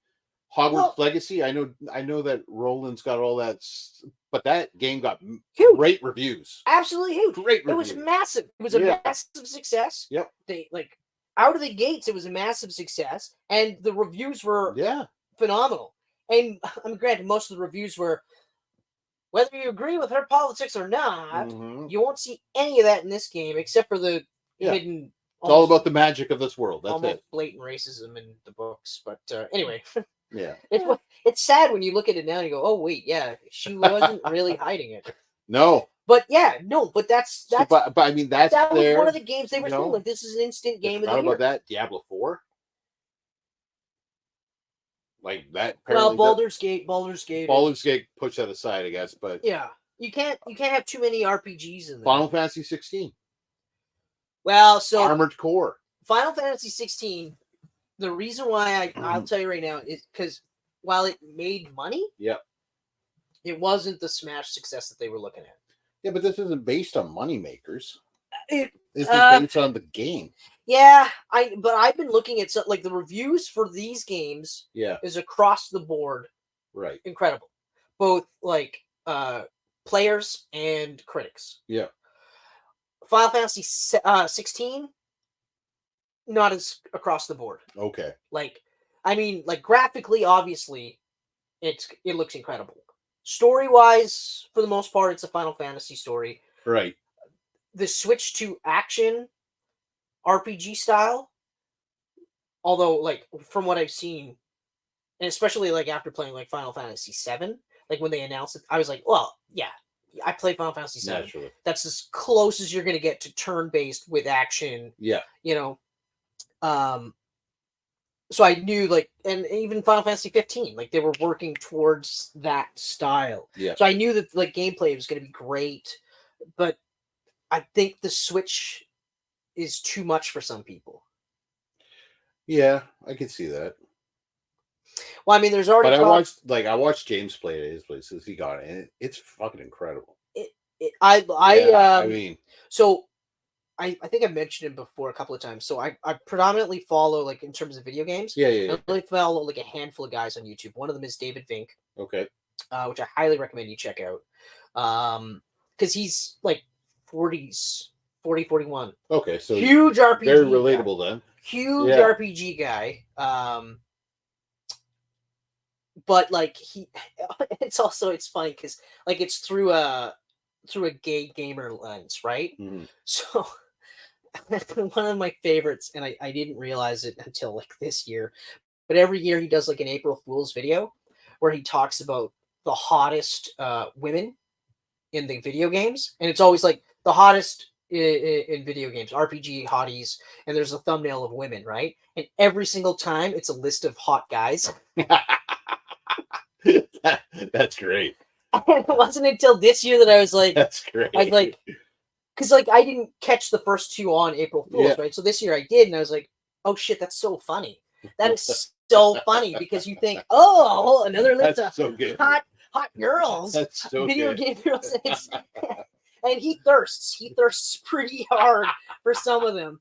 So That's it might not amazing. be for everybody. I don't give a fuck about that stuff. Oh yeah, whatever. that's funny. That's It great. is fucking funny.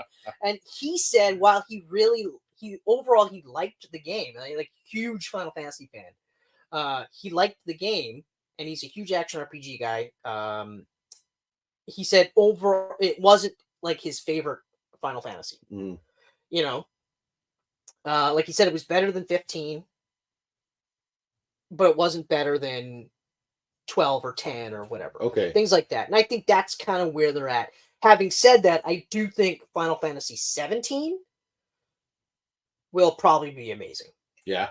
Because yes, they were building towards 16, but 16 was also more or less kind of like, let's just kind of see how this plays out. Right. And then learn from that. Because I don't want to make it sound like they lost money, but they only made like 5 or 6 mil in the first little bit, right? So for a Final Fantasy game, that's not as high. Like I think Final Fantasy 15 tough, was like right? 10, 12 million. Yeah, but it's tough because it was a packed summer when they released it. They made it exclusive to PlayStation, so you only get one demographic buying it. Yeah, no, you're right. So I mean, they kind of did that themselves too. And I think the mature rating probably turned a lot of people away. Like so much of the marketing was like Final Fantasy's going to have F-bombs. Yeah, that's true. You're right. Like whereas every single other RPG, is like at most young adults, right? Or not. Like, when's the last time like, Square did a mature rated RPG like Parasite Eve? And even then, was that mature rated? I think they were. Yeah. The first one probably was. The second one, I don't think was. Okay. In fact, I'm almost certain the second one wasn't. But the second one was less of an action RPG. Yeah. But anyway, okay. So getting back to this. So all I'm saying though, really, like, it's you're right. A lot of games come out. But Armored Core, like I mentioned, Armored Core, that one surprised me too, because like From Software's been killing these award shows for years. Yeah. And then for Armored Core just to not even get mentioned. I think it's because it's Armored Core. Yeah. I think it was, and also because it's not a Souls game. Mm-hmm. Even though I have not played it, but that's pretty awesome. It's a mech game. Yeah, you never came to Will's that night. No, I wish I did. You I honestly wish I did. next time. Oh, I'm definitely going to. Well, we're coming over. Fucking right, Chris, let's play Armored Core. But like it, from what I understood, it was kind of like Zone of the Enders in the sense that you before the level you figured out your build. Yep. And then you do the level, and then if you win, that build was great. Yeah. If you don't, well, you go back and you retool your build, and you keep trying to figure out stuff and some, you know what I mean? Mm-hmm. Whereas they were expecting massive, huge, expansive, like explore every nook and cranny, or explore nothing if you really want to. Right? They were expecting Souls with mechs. Mm-hmm. They weren't expecting this, and I think that's part of the reason why it wasn't as huge a success. Right. That makes sense. That's my thoughts. That makes sense. It's more niche. It is. Whereas Elden Ring, and actually within the last couple of years, their games have become less and less niche. Yeah. They're still niche in the sense that you really have to want to be punished. Like, you have to really, really, really, But now really, it's become really... cool to want to be punished. It's been cool for a while. Yeah. Get Good wasn't something they just said 3 weeks ago. No. Get Good was like, I remember Get Good. I heard it around, because there was Demon Souls. Yep. Then it was Dark Souls. Bloodborne. No, I'm talking like just actually Dark Souls. Dark Souls was when I it Dark started Souls? hearing Get Good. Because Demon Souls was the only Demon Souls. Yeah, so then they went Dark Souls. Then it was Dark Souls. Then they did Dark Souls 2. Yep. Then they Bloodborne. did Bloodborne. Then they did Sekiro. Right. And then Dark Souls 3. Dark Souls 3. And then Elden Ring. Elden Ring. Yeah. Yeah, this So, is pretty like, consistent. But I mean, but even like Bloodborne is considered one of the best From Software games out there because it's a lot more user friendly. Yes, there's a whole bunch of lore, and yes, it's still punishingly hard. Yeah. But it's not as punishingly hard as the previous games we talked about. And then of course Sekiro. I think Sekiro is one of those ones where you either like it or you don't. Sekiro was pretty cool, but it's hard too. It was actually Tenchu, and then they renamed it. Yeah. It was a new Tenchu. That's right. And exactly. Tenchu was fucking punishing hard when we played it on the PlayStation. Yeah. Yeah. Actually, I played the demo. It's the only thing I did was I played the demo, and I remember just being like, I've never fucking played like, holy shit, this is hard. Holy this is fuck. Tough game. Like you literally have to inch, freeze. Mm-hmm. There's no with a directional pad. Oh God! Fun yeah, times. That's right. No analog. No analog. That's right. Oh, so just like tap, fuck. tap. Yeah. So I think that's the main reason why it didn't get as much love. That's at least that's my. That makes sense. It makes sense. It does make sense. But yeah, I mean. But yeah, so getting back to this, so I agree. Like Spider-Man, I agree with your assessment. I played the first one. I didn't even play Miles, although it's on my list. But it's like it's on my list too. But... some of these, I'm like, I'll just wait till I get to PS5. Yeah. Once I get to the PS5 or the PS5 Plus, or whatever it'll be $20 to buy it, and or it'll be like free. Yeah, actually, I don't think Spider-Man will ever be free, but yeah, it'll be dirt cheap, and then I can just go on a bender on that one. You know, Mario Wonder. I gotta say it. Those games are always weird to me.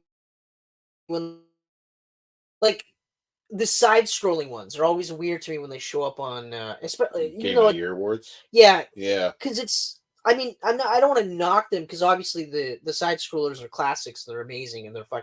But this one, like, what I've been hearing is it's actually like easier. It's one of the easiest ones out of all the games. Like, there's still hard levels, but it's easier overall in general. Yeah. Which I thought was interesting because it's like it's Mario. People are going to want to play Mario regardless. Like, you don't have to dumb it down. You know? But it's shitty that they didn't wait another week because we could have had Super Mario RPG on here instead. Oh, yeah. Which, by the way, didn't pre-order. Didn't pre-order? You'll see our bathroom. I'll see your bathroom? We had to tear, the main floor? Yeah? Yeah. So... hadn't been using the shower for quite some time because it was leaking, right? Okay, yeah. So Michelle's getting a cold room put in the basement. Okay, right? yeah. Okay. Right underneath the bathroom, right? Okay. Because the pipes and all this, right? So oh shit. Let's see where this is going. Right. Yeah. Well, okay, so we have to tear up the floor anyway, regardless. So we took the whole shower out. So when you walk in, right, so you're looking right here, sinks here. This wall, you know how it came out a bit? Yep. That's gone. Oh yeah? Yeah, we took all that down. The framing is still there. Yeah. So it still kind of juts out just because of the framing, but that's it. The floor gone.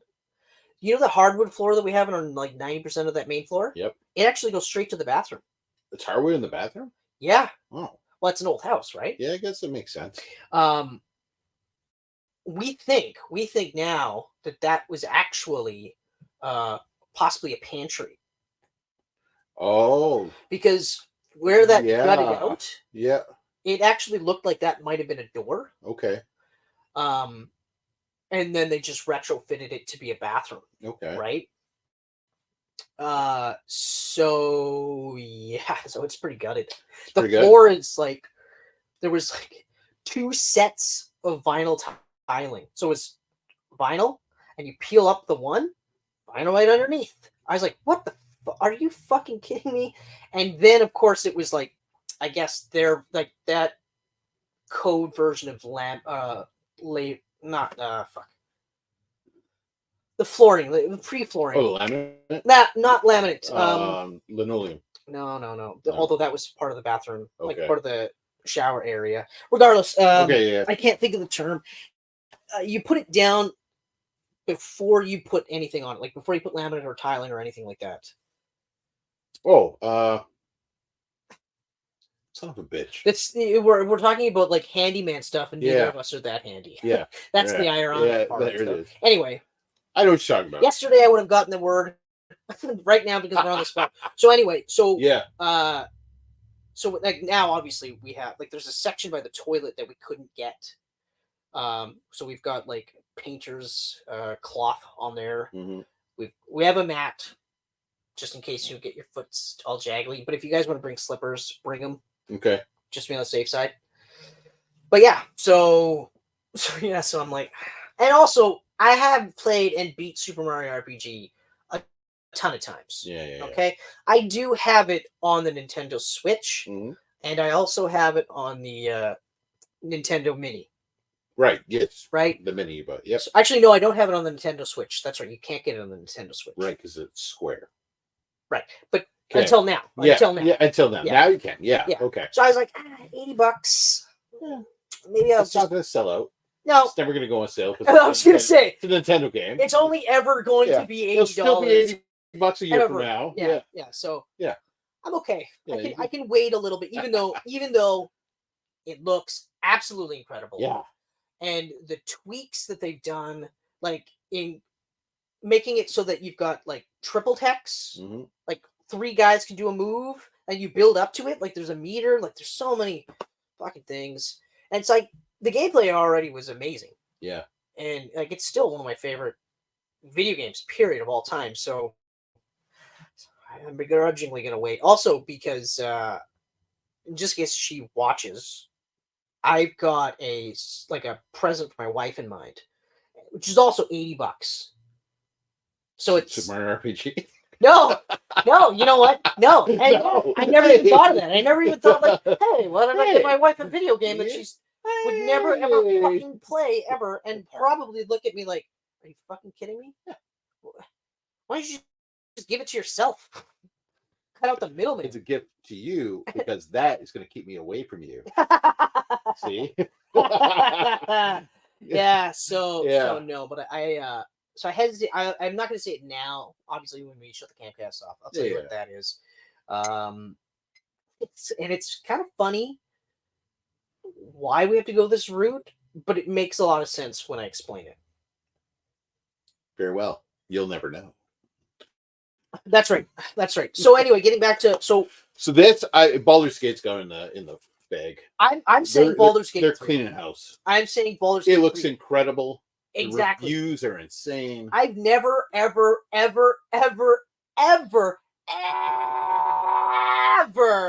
wanted to play a Baldur's Gate game. Yeah. In my entire life until Baldur's Gate 3. I loved a Baldur's Gate game on the PS2. It was called Dark Alliance. I played the shit out of it. You did. You did play the shit out of that. I did not. Good game. I'm excited to play this. Alan Wake 2? I don't care. Again, Starfield? Yeah. No. Alan Wake 2. Okay, makes sense. Yeah. Alan Wake 2. Okay. They love Remedy, though. Remedy games always get nominated. Control was Remedy.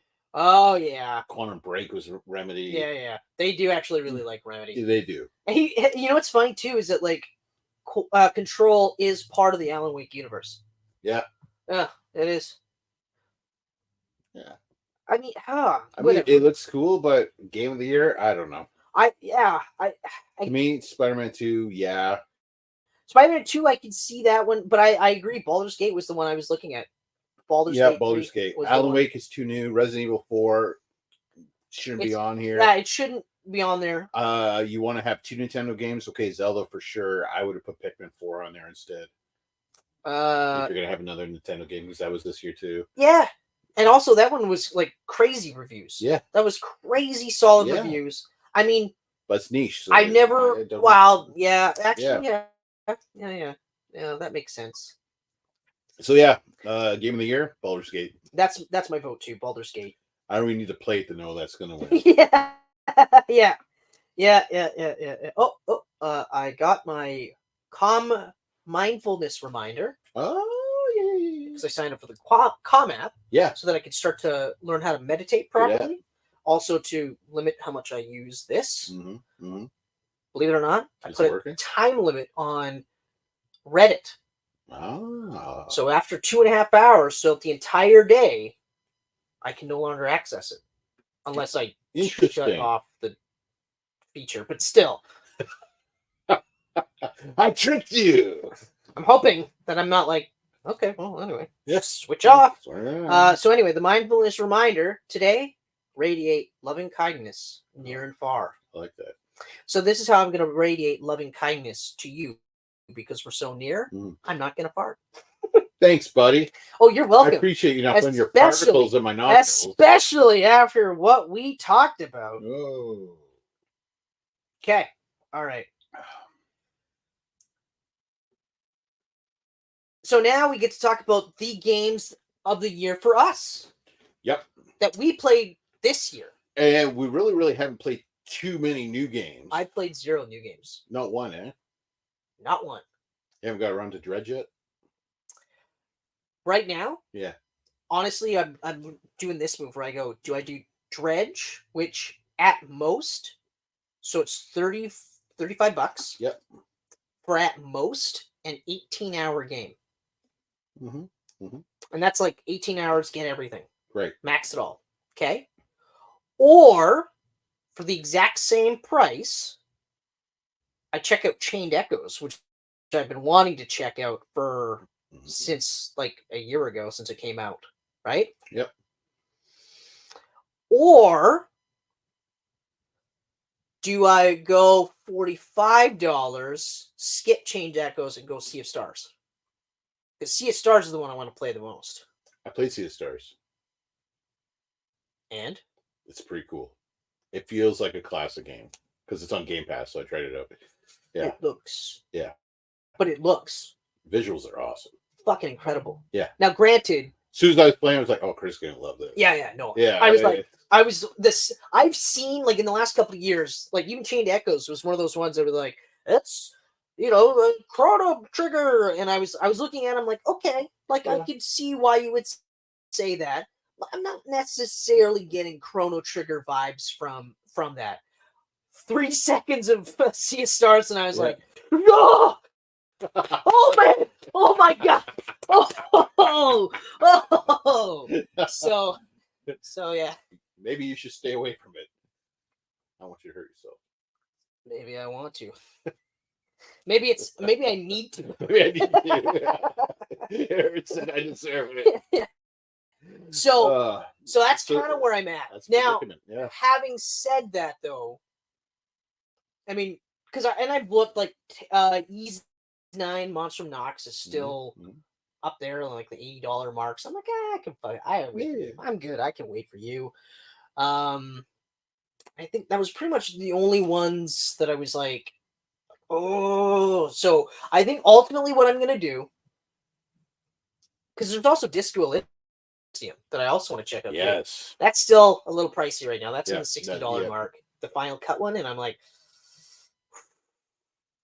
so I think ultimately what I'm gonna do is because so Chained Echoes is about 50 to 60 for everything.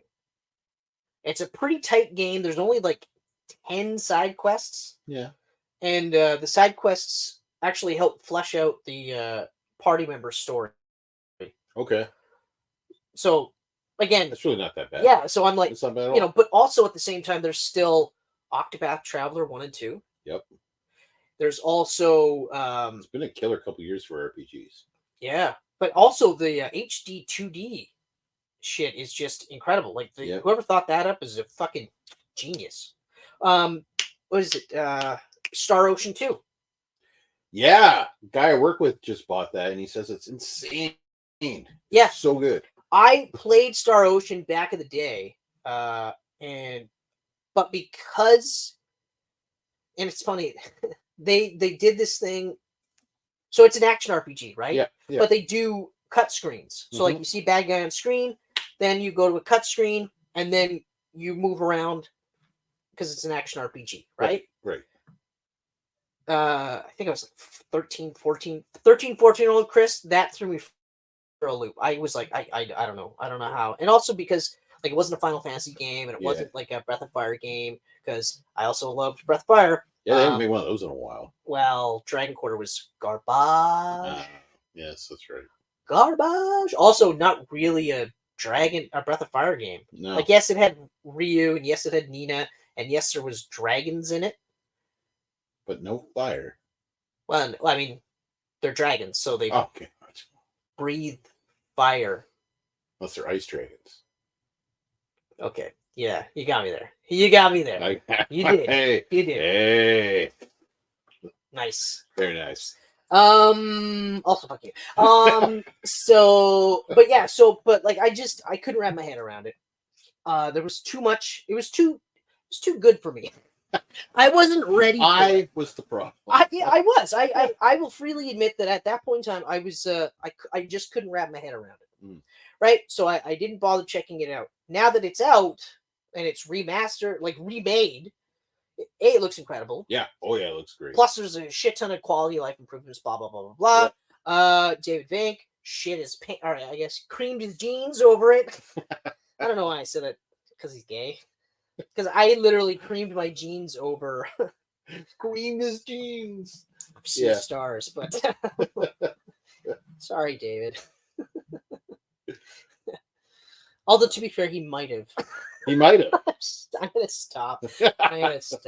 Anyway, so yeah, like there's a lot of wicked RPGs, and anyway, getting back to Star Ocean 2. So that's like, so that would be the version I'm going to play. Yeah. Like, why bother playing the old one when I'm just going to play this newer version, right? So there's still so many games that can hold me over in the meantime, right? So, plus Ys 10 is on the cusp of coming out too. That means Ys 9 will drop at some point. So, yeah. So there's tons. There's tons. So I'm the backlog is probably still full too. I'm honestly leaning towards $35. Chained Echoes. Yep. Wet my whistle on that and see how that is, and then go from there. Yeah. There's also Suikoden 1 and 2 is coming out, the remakes. Oh yeah. And I never played those. I never played those at all. And which is weird. Not really. They were Konami for 1. Yeah. 2. Remember Ryan? Is that Ryan? I remember that Ryan. I remember that Ryan. Yeah. I think he rented it and didn't like it, or he couldn't get into it, or whatever. So that's ultimately how I played most of these games, was because he would rent them and I would I hung out with him like every fucking weekend. Right? Yeah. So for whatever reason, I think he might have tried it and didn't like it or whatever. It was just one of those I never got. So I just ultimately didn't get into it. Yeah. It was kind of like Wild Arms. A lot of people love Wild Arms. I played the first one for maybe a couple of hours. It was Wild Arms 3, I think, right? That was the big one. I could have swore it was Wild Arms 2 that was the maybe it was 2. Maybe it was 2. But anyway, I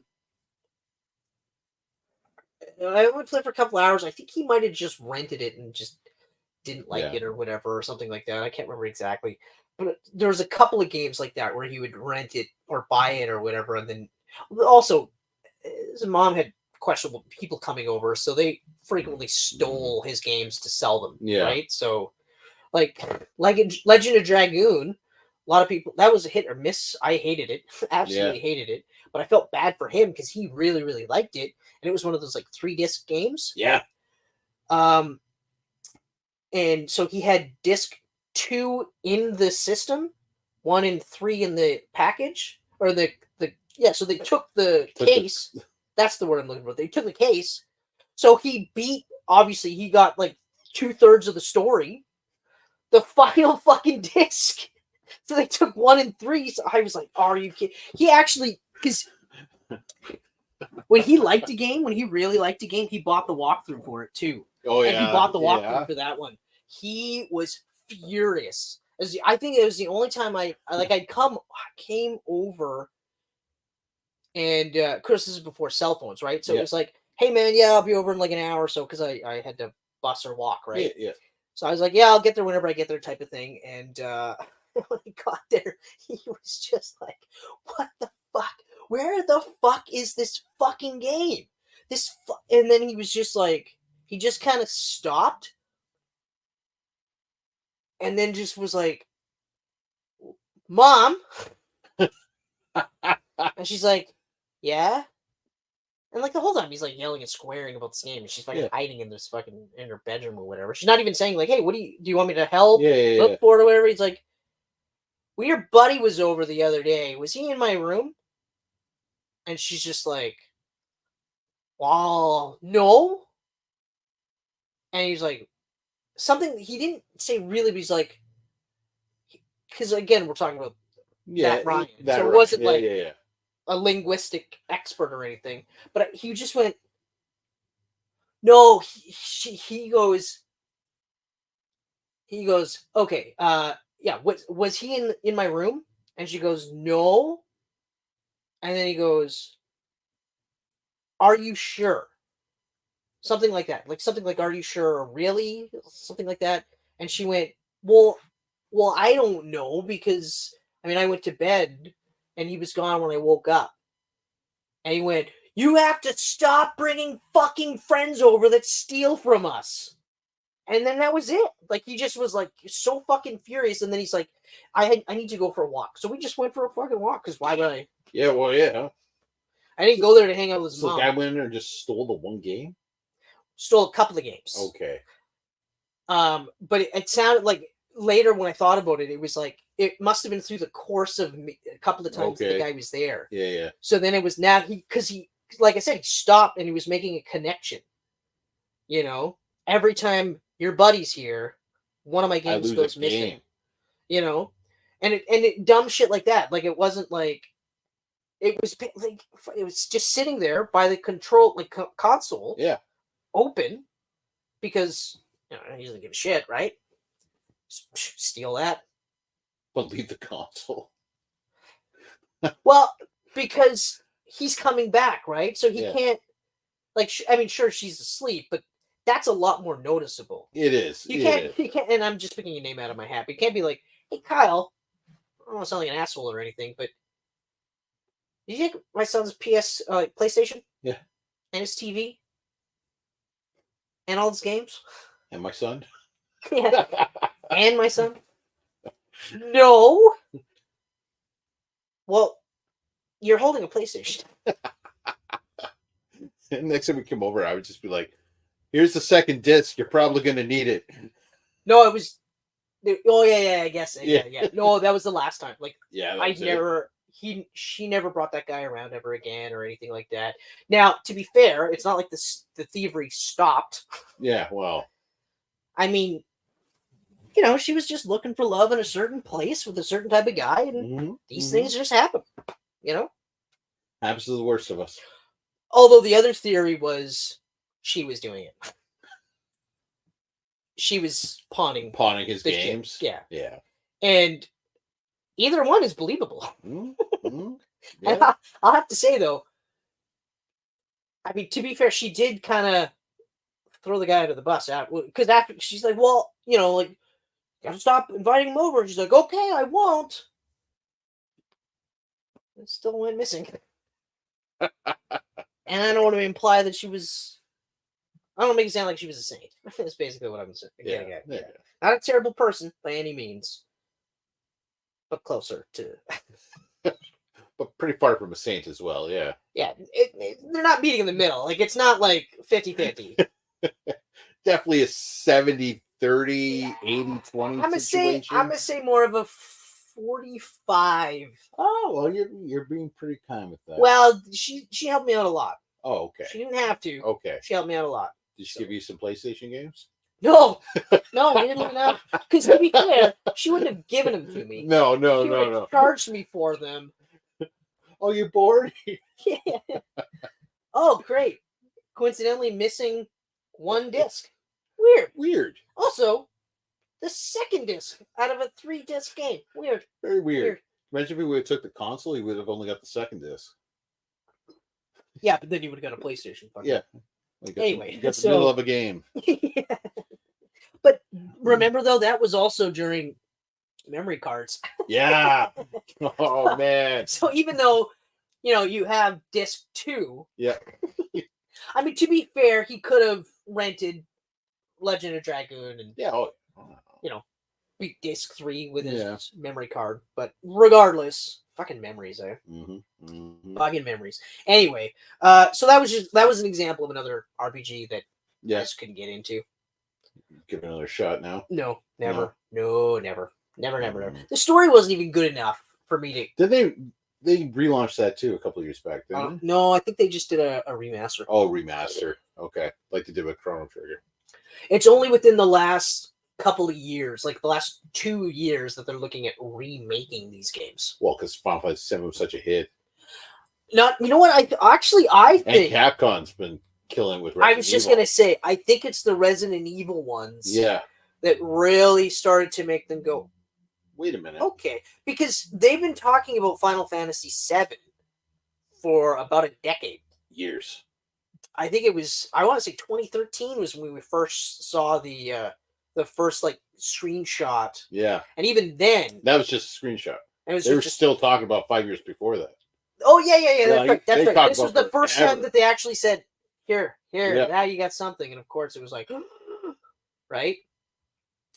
So I do think that it was the Capcom that really tipped him over for like the actual remakes. Yeah. Final Fantasy VII was always. You might as well. They're selling like hotcakes.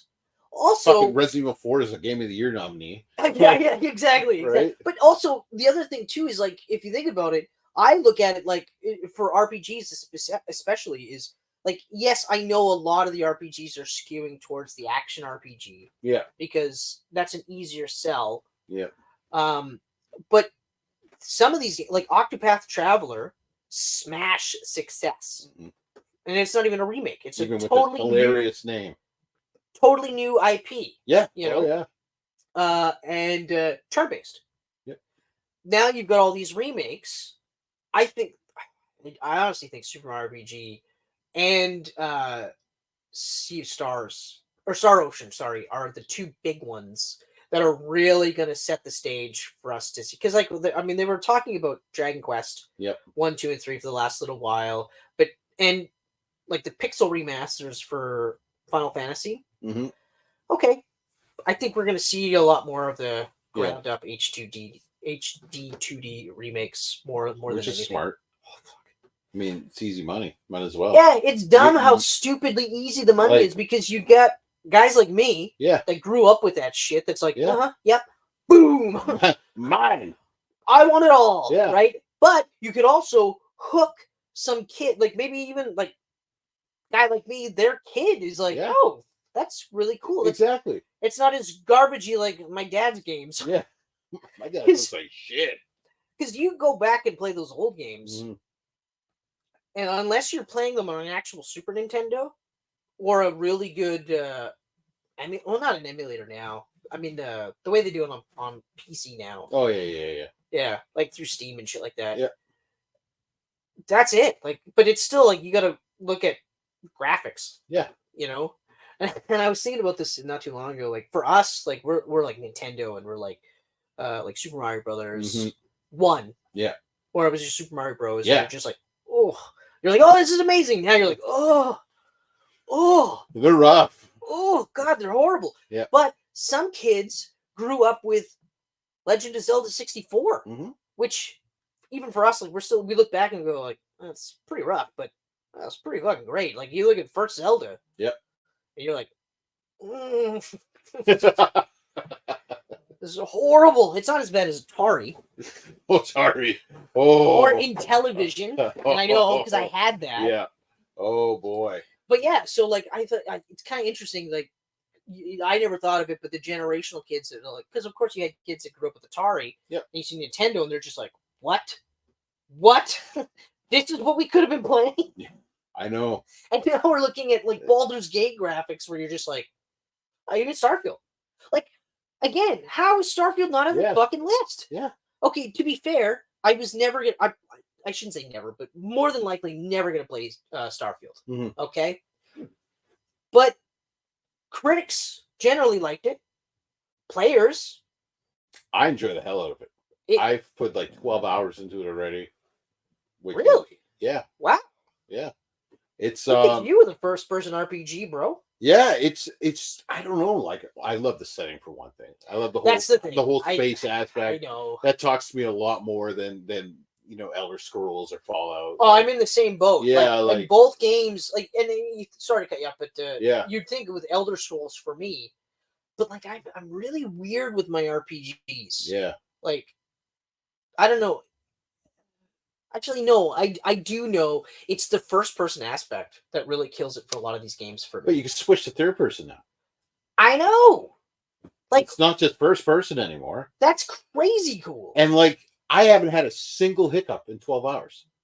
For a Bethesda game, that's pretty impressive. Well, when did you start though? Day one. You started day one? Yeah, it came out day one on Game Pass. Whoa. Yeah. Whoa, wow. Yeah. That's impressive. Yeah, for Bethesda. That's nothing. Huge. It's running like perfectly. Oof.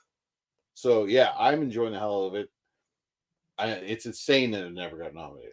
It blows my mind. It's so crazy. Like, but getting back to the actual setting of it. Space. Oh yeah, it's huge. It's massive. It's so enormous, but also empty. Also empty. But then again, look at that in a couple of years. Like, look at Cyberpunk 2077 now. Mm-hmm.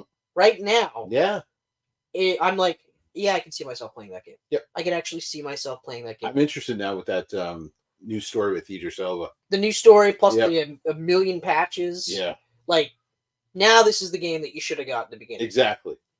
It's hard for me to go back once I get bit like that. That's the only reason why I'm just like, I want to try it again, but you fucked me. You fucked me hard. They fucked you so hard. I mean, games aren't cheap anymore. So well, they never really were. They never really were, but they're even more now. Fucking Grand Theft Auto guy, Grand Theft Auto 6 says players should be charged by the hour. Did you hear that? Is that a thing? He actually had said players should be charged by an hour. That's what he said. Well, we're gonna go full circle back to arcade machines pretty soon. You take Grand Theft Auto 6 and shove it up your ass, buddy. The publisher. So the publisher, not the creator. Okay. GTA's publisher says video games should, just in general, theoretically be priced at dollars per hour. Yeah, okay. I tell you right now, I'll be plugging in my fucking PlayStation 2 and 3 again. Oh, that's the case. This is great. So this comes from Strauss Zelnick. Oh, right. Okay. Who was paid $42.1 million in 2020 in first quarter 2023, told investors that he views his pricing philosophy for games. But he does say since it can't be applicable, he thinks Grand Theft Auto is one of the best values on the market.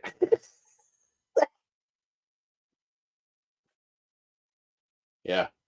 Does it come from the guys that have re-released Grand Theft Auto 5? What, 3-4 different generations now? So much so that when they're when I saw this, they were saying like in a week we've got a huge announcement. The first thing people were saying is, "Don't fucking tell me it's Grand Theft Auto 5 re-released." Because I'm not playing that fucking game again. I laughed so hard when I saw it come out on the PS5 and Xbox. I cried.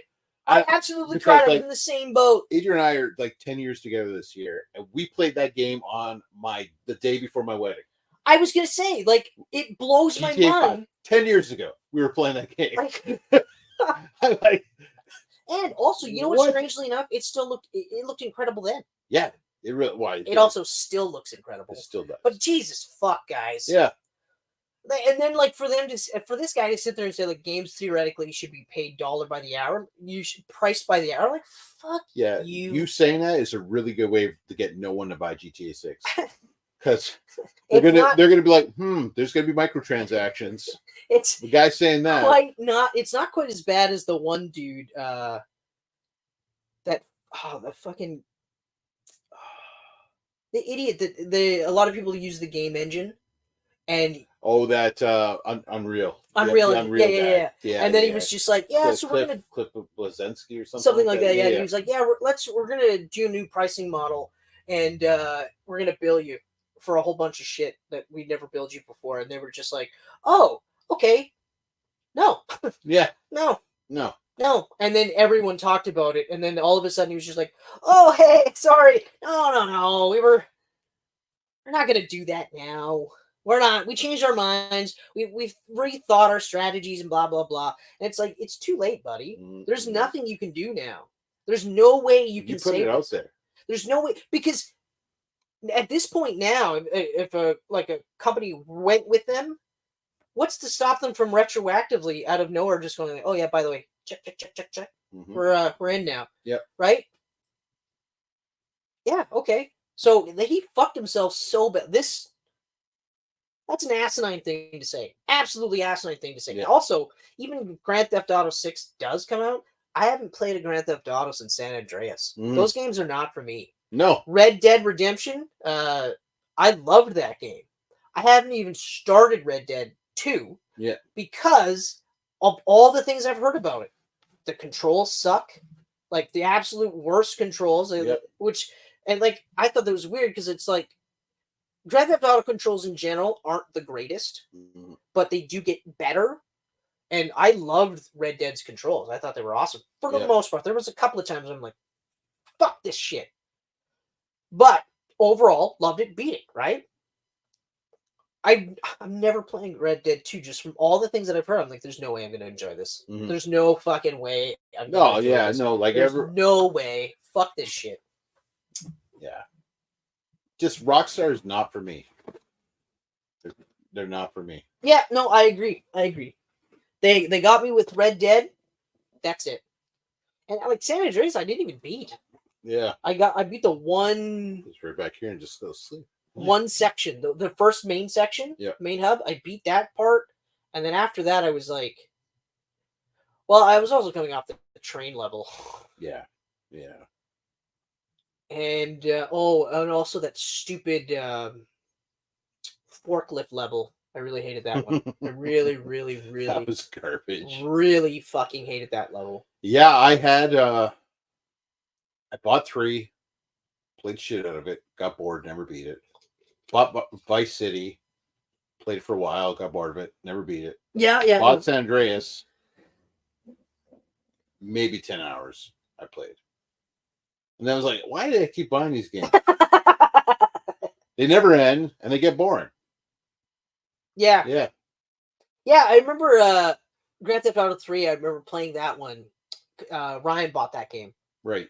Because everyone did. Everyone bought that game. Probably one of the biggest sellers of all time. And I remember it was the same thing that happened with San Andreas, was that, like, I didn't care enough about the story to progress the story, but I played the shit out of that game because you could do so much shit. Yeah. And it was fun. Like, it was fun to just out of nowhere just like, I'm just gonna start punching people in the face. Or I gotta try and steal this fucking plane. I'm just gonna try and do it, Let's see how far I can go without getting killed by these cops, right? Things like that. But then eventually that gets boring. It does. It gets boring after a while. Sometimes it takes a while, especially when you get a tank cheat. Yeah. Oh, tank cheats. The cars I miss cheat codes. Like bouncing off and like exploding. Oh, so good. Oh, and even then, I think with the tank cheat, we still couldn't get the max 5 stars because I think with San Andreas, the max 5. I never made it to 5. I think max 5 was you had to steal the plane. Yeah. because once you got onto the premises, you were already at like 4 stars. Yeah. And I think the actual act of stealing the plane was the 5th, if I remember correctly. Correct me if I'm wrong, Geek Pantsers. Let me know. Okay. So anyway, back to our games. Yeah, our games. I don't know. Where were we? You talked about what you were playing, right? No, I haven't even. You haven't got that. I just said I had 4 games. I played 4 games this year. Yep. Which I was surprised by, but then I realized like Ease 8 was a carryover from last year. Yeah. Yeah. So for me, I played the shit out of Hitman Freelancer. Mm-hmm. Okay. Ease 8. Yep. Ghost of Tsushima. And like I said, when I got here, I just beat Tales of Arise. What do you got? I have not beat a single game this year. Oh, wow. Good for you for having life. Yeah. Yeah, I have played plenty. So I played Callisto. You didn't beat Callisto? I never beat Callisto. Wow. Never beat Callisto because I had my wrist. So I started Callisto in December. Right. Got my wrist operated on. 2 months later, I went back to it, and I just couldn't get into it. So how far were you into it? I just played for about 3/4. Oh, so it's not like just restarted. No. I did that with Hollow Knight. Yeah. Where I'd left it for so long. Yeah. And then because Hitman came calling.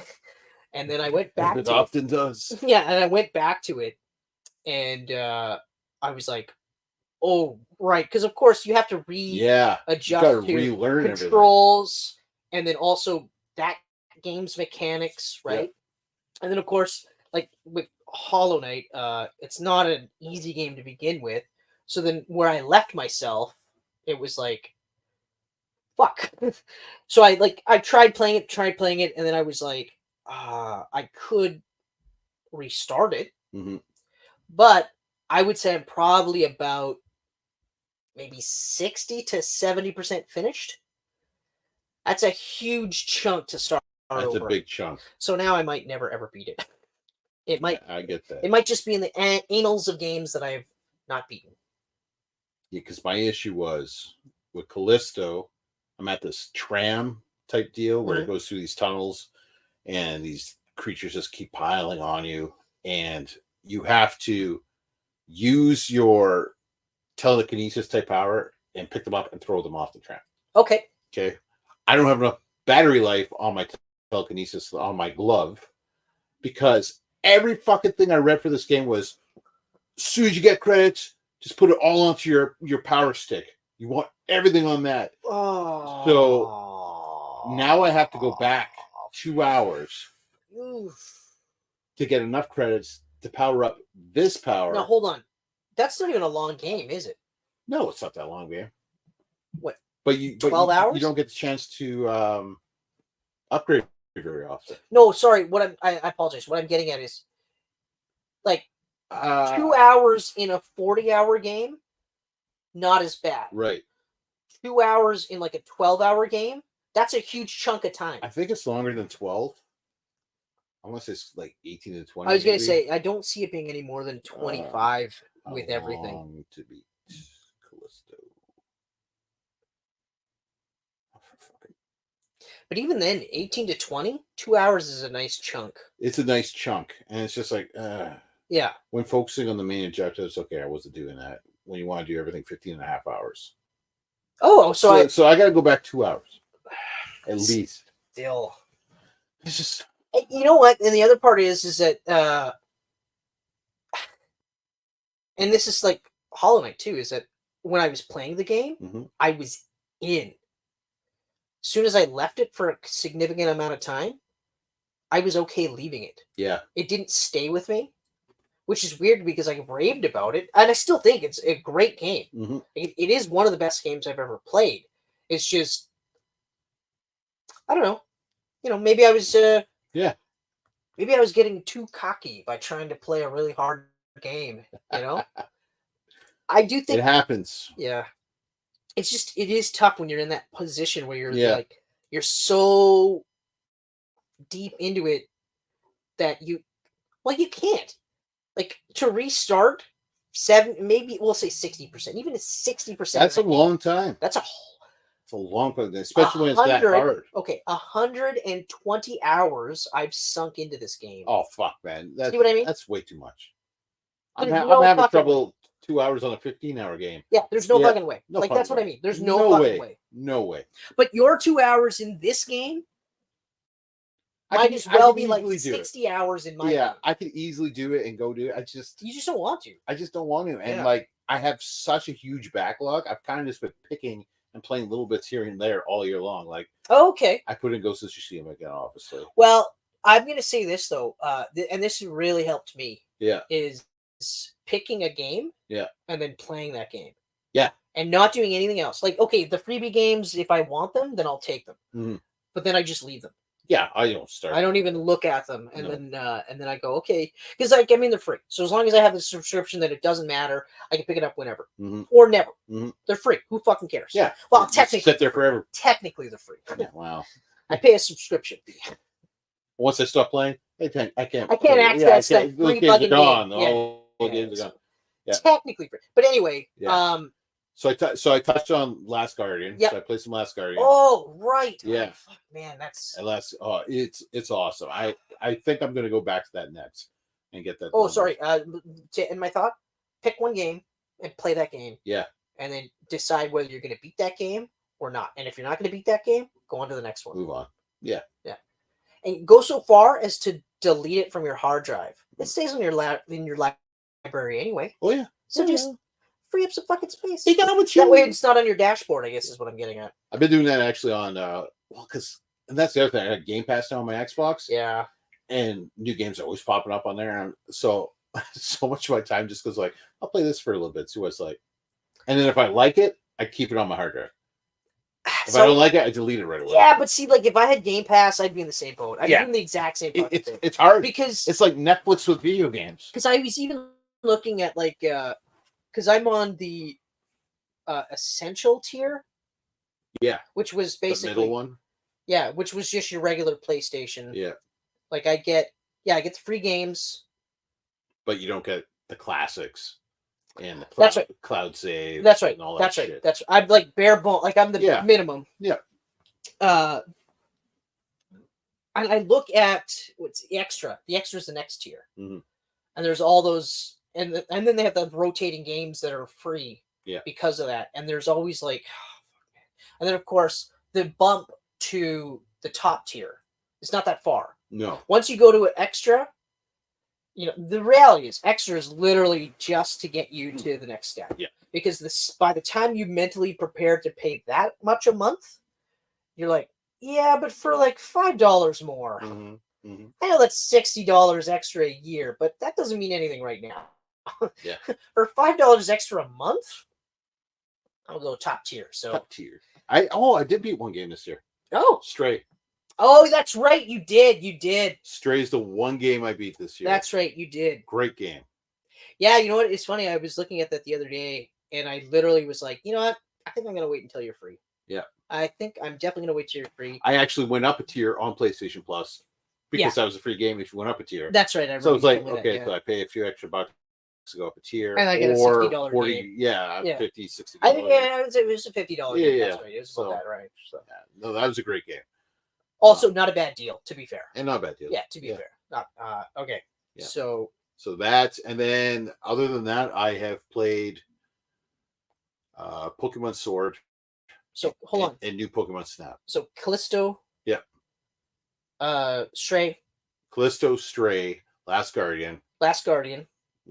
Little bit Ghost of Tsushima. I've already beat this. I'm just yeah. And then 2 Pokemon games. And 2 Pokemon games. So 5. Okay, so you've done 5. I've done 4. Yeah. Okay. All right. So. Oh, and Starfield. Oh yeah, and Starfield. Okay. So Starfield's the thing I got. And 12 hours, not bad. Yeah. Well, it's addictive once you get going. Well, yeah. Yeah, it's pretty addictive.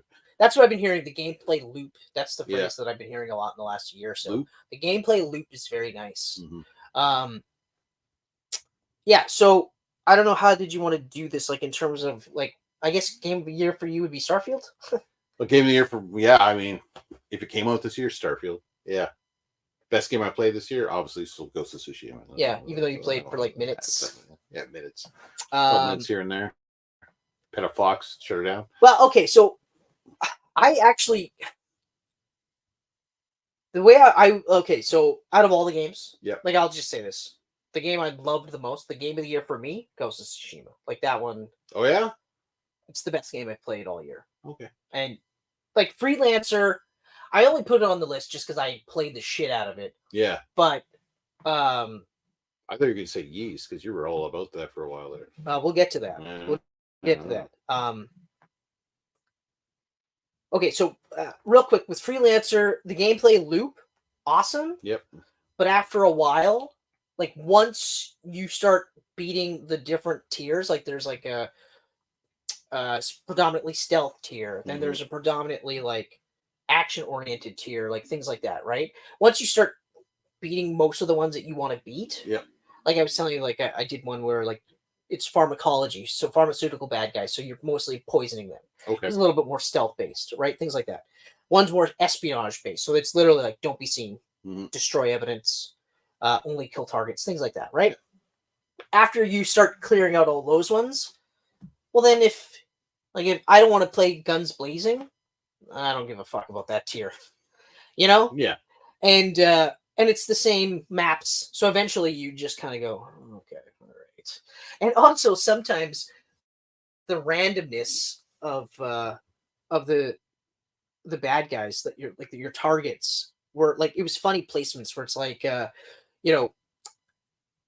extra things you would get for money, because like just killing them you get like a couple hundred mercer, right? Nothing. But if you do the extra objectives, like one is kill target, but only target.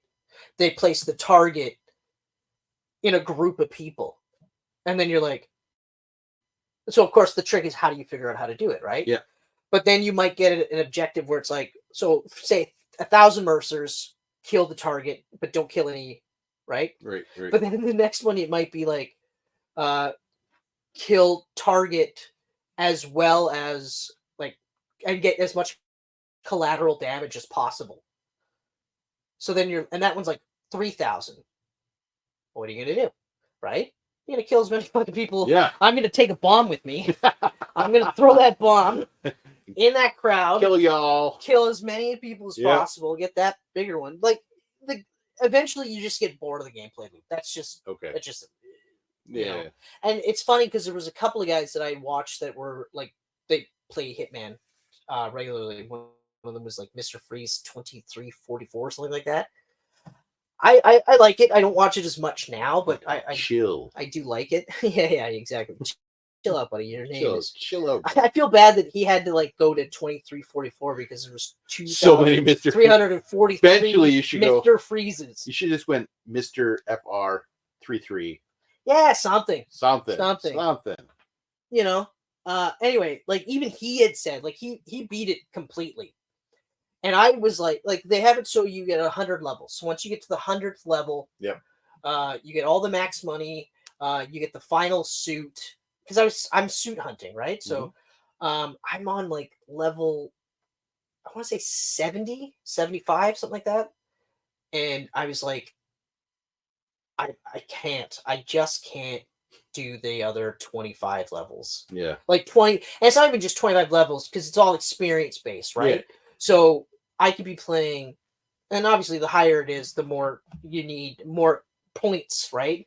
So I was like, fuck, there's no way I'm sinking another like year into this game, you know? So I said no to that game. Ys 8 blew my mind. It was, like I still to this day, I'm telling you, you have to play Ys 8 because I think you'll absolutely enjoy it. Really, eh? Yeah, honestly, it's a 40 to 60 hour game. There is like a good ending, bad ending, middle of the road ending, but a lot of the stuff is optional. Remember the old days when you could lend me that game when you're done with it? Yeah. Yeah. Crazy. No. Crazy, eh? Yeah. Now it's like, what's your sign up code? Yeah. And you'll text me later and go, hey, I tried it and it didn't work. And it's like, well, what did you do? A capital L or did you do a number 1? And, I think it's just the game. Meanwhile, you did the wrong one. Yeah. Anyway, totally. Yeah. But I do think you should check it out. Yeah. Like, I think you'd really like it. So then Ys 8 was like, I'm still like, it's honestly one of my favorite RPGs. Like, it came out of nowhere for me. It was like I said, and I was honestly playing it to play Tales of Arise, which is ironic because Tales of Arise, everyone shit their pants over it or cream their jeans, as somebody said earlier. Who was that? It was me. Oh, fucking me. I'm a dirty dirtbag. Anyway, but like the reviews, every single review was, it's one of the best RPGs. It was like one of the best RPGs of 2021, I think it came out. Or maybe 2022. No, 2021, I think. One of the best RPGs that came out. One of the best action RPGs of all time. In fact, on several different top Tales games, this was either 1 or 2 in terms of how great this game is. I beat it just to beat it. Yeah? I got to that point where I was just like, I'm just beating it. Like when I beat it the other night, I wasn't like, okay, all right. Woo, let's do it. Let's fucking do this. Yeah. I'm good. I'm ready to say goodbye to these characters. I was ready to say goodbye to these characters after about the third of the way, just about the halfway mark, maybe. No, 3/4 of the way. 3/4 of the way. So at one point, because you fight the main bad guy a couple of times. Okay. It's like a Sephiroth deal where he shows up, beats the fuck out of everybody, and you just barely live because he's toying with you. And then later, you actually fight him, and then you beat him, and you're like, okay, cool. And then a bunch of cinema stuff happens, which looked incredible, by the way. And then the game stops in the sense that, well, no one knows what to do now. No one knows where to go. So you just hang out in the last place that you were, and they literally force you to do odd jobs, because that's part of the side quest. Yeah. You look for people that need help killing monsters, blah, blah, blah. Which, okay, fine. That's most RPGs these days. And RPGs in general always have side quests to that point. But that was it. It was like, you keep doing this until all of a sudden somebody goes, hey, what about we ask the people in the city? Maybe they might know a way to get back to, because like you're kind of landlocked in this spot, right? And then so now you have to talk to all these people, and it fucking threw me because you're like peak, right? And then straight down for me, just to a halt, straight down, and I was like, huh. But to be, and in all fairness, it's not like up to that point I was playing this going, this is the greatest fucking RPG I've ever played in my life. No, I wasn't doing that. Now, here's something I didn't know about Tales, and I don't know if you knew this either, but the Tales series are called anime RPGs. I've heard that term before. Okay. Yeah. Now, I only just started hearing about it recently because Tales is huge now. Yeah. Like, it's always been a big game. Like, I knew about Tales back in, like, the Super Nintendo days, or PS1 days. Oh, yeah. Okay? Yeah, I remember Tales games all the time. But I never checked them out because, I mean, they were side-scrolling, and it was weird. Like, I didn't understand. Like, I was not ready for it, is what it was, right? So, here's a couple of things that immediately threw me, which I wasn't prepared for. Well, like, obviously, fidelity, graphic-wise, it looks incredible. Yeah. It looks like an anime. Like, it's when you get to the cutscenes that you're like, it's marginally better than the cutscenes, right? And then they switched to actual anime cutscenes, which was really cool. Really, really cool. They actually start, like, the opening intro, anime cutscenes. That's awesome. Yeah, that was really cool. The theme song, I love anime garbage. games for some reason. It just makes it look so. It looks so great. Yeah. So playing Ys action RPG, you see the bad guys on screen. When you see the bad guys on screen, you can either avoid them, you can hit them head on, or if you're lucky, you can hit them from behind and surprise them. But you immediately start battling right then and there. Okay. Here, you see them, you run into them, and then you go to a separate battle screen. The separate battle screen, it's action, so you're moving around, you can dodge and stuff like that. You literally run away from attacks, which is fine. But for some reason, it fucked me up. I found it annoying that I couldn't start an attack right. Like, there was times where I was trying to jump on them. Yeah, but then you get because I was trying to attack them. Yeah. And then you go to a cut screen, like a battle screen. I was like, oh, right, yes. And this happened a lot. Like, it wasn't like the first couple of hours. It was towards the end of the game that I was still just like, oh, yeah, that's right. Okay, so that's one. Yeah. Two, while yes, just like in Ease, you can choose to fight or not fight, you fight a lot in this game. There's a lot of battles in this game. And the really annoying part is that every single thing in this, like whether it's a low level, like Dungeon 1 characters, and then you get to the boss, they're all sponges. Like, you're hammering and hacking away at these guys. And yes, you're doing combos and stuff like that. Yep. And you see like your combo meter go up super, super high. But some of these things are taken like in the early stages of the game, some of these guys have like a couple thousand HP. Or maybe like 1,000 HP, and you're hitting them with 20 hit points each attack. Right? So yes, you could combo 20 hit points, 20 hit points, 20 hit points, and maybe your initial attack is like 100. But now you have to hit this guy with that same sort of combo 10 fucking times before it comes down. And you really only control one character. Everyone else is on a simulated AI type of thing. So you can set them to I hate that. aggressively attack or heal or things like, and you can actually do it in tiers. Like, there's some customization and stuff like that. And you can really go you can go in depth. Okay. Right? But like, I didn't want to do that, and I mean, like in Ease 8, yes, I only controlled my character, yes, okay, but I could switch to any character on the fly and then control them. So in this one, like, if you switch to another character, because you can do it on the fly, not necessarily, you actually have to pause it, switch the character. So then you go to that character, but then you have to go in and change the spells, because when you have them on automatic, they have access to all their spells. When you switch it to you only have access to 3 attacks, standing attacks, and then 3 aerial attacks. So then you have to go back in and switch it so that you can take magic and move it around or whatever. Okay, yeah. So that part of the interface, annoying as hell. The items and stuff like that, super annoying. The grinding, it's a grindy game, which is weird to say because they did this, they called it the rubber band effect with their experience. So what that means is, so when you go to a new area, right away, right at the beginning, you're going to get the most amount of experience from beating those things. Okay. They're going to be harder, obviously, and I've already talked about how they're hit point sponges. Doesn't matter if it's a boss or not. It's a hit point sponge. It's gross.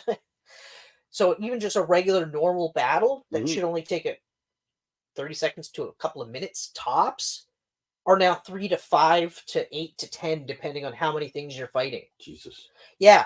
So now you couple that in with a slow interface that's not as quick. And every time I was going back to Ease 8 did it better. Ease 8 did it better. Ease 8 did it better. Yeah. Every single thing was Ease 8 did it better. The only thing that Ease 8 didn't do better was graphics, obviously. Yeah. It's 2000, I said 2016. That's around that time. Who's Tails? Is that Namco Bandai or who does Tails now? I think it's Namco Bandai. Yeah. Yeah, I'm pretty sure. But regardless, or it might even be Tecmo. I honestly I can't remember. I think it's Tecmo. I think it's Namco Bandai. Anyway, regardless, the whole time, the biggest thing about this game, the anime RPG, is there's tons of character moments with your party, and tons. Like the actual trophy, there's like 320 specific conversations that you can have with every single one of your party members to get this. Dude, actually, to get the trophy, it's like 308 of 320. Okay. And so what happens is like story beat happens, then like if you hit there's a little notification on the screen, hit R1. You hit R1, and then you can have a conversation with either the whole party or 1 or 2 or some like, and Yeah. it just expands the stories of all the characters and gives you an idea of the lore and stuff like that. And they start off, and it's kind of cool how they do it. They kind of do it like a comic book sort of layout with panels and Nice. stuff. The voice acting is really, really good. Like, in fact, the guy that played Alphen, the lead character, has done voice work for like Young Justice. Like he did Superman, yeah? Superboy, Okay. Brendan Vetti or something like that. He's done voice work like for a bunch of animated shit. So the voicing cast was incredible. The characters, for the most part, they're okay. Like they were entertaining enough at the beginning, but eventually I was just I don't care. Like I don't hate any of the characters at all. I was just indifferent. But I'm looking, like, the more I talk about it, and I just like literally finished playing it, it was just a war of attrition. I couldn't get over how long it took to fight some of these low-level slugs. And then now, if you think about a low-level slug being like this much of a thing, imagine the bosses. Imagine the fucking bosses. Taking eternity. Thousands and thousands, like, and it feels like it takes an eternity. Yeah. Right. And getting back to the leveling up. So if you're not properly leveled for this boss, well, now you have to level up. But now the rubber band effect works against you, because that area, by the time you get from point A to point B, like the end of that area, you're getting less experience than you did at the beginning. Right. Right. Now, I have no problems with you getting a high experience at the first couple of times you fight these things, and then it levels out to a certain amount, right? Because, like, I've played games where you get more experience the longer it takes you to fight them, because it's a harder challenge, but eventually you'll get less experience because you're beating them in seconds, right? Yeah.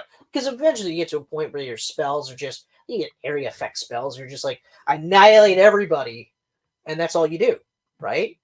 But then the flip side is now things that were giving you 2, 3, 4, 5,000 experience are now giving you, swear to God, 2, 3, 400 experience.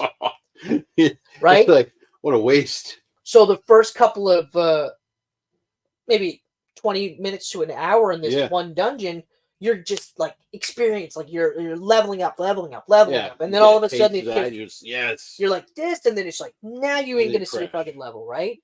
So then of course they say, well, you do the side quests, right? Most of the side quests are monster hunts, right? Yeah, and of course they give you money, and also money is hard to get. Like, you almost get no money unless you find it, or you do side quests, right?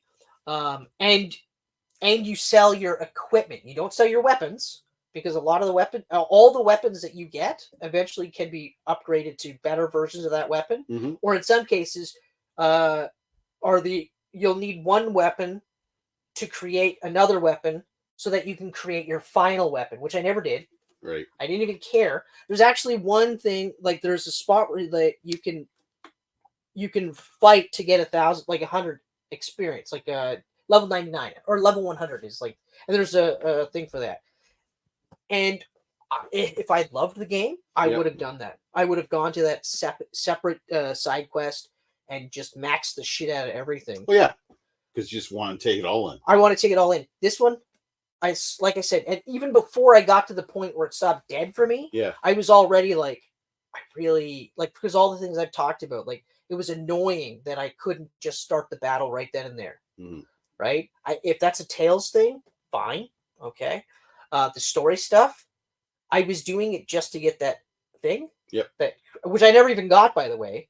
But I'm skipping the dialogue as much as possible. Oh yeah. So then you know you're done with it if you're doing that. Exactly. Yeah. Like, and while like I said, indifferent to the character, that's another, like, all the characters.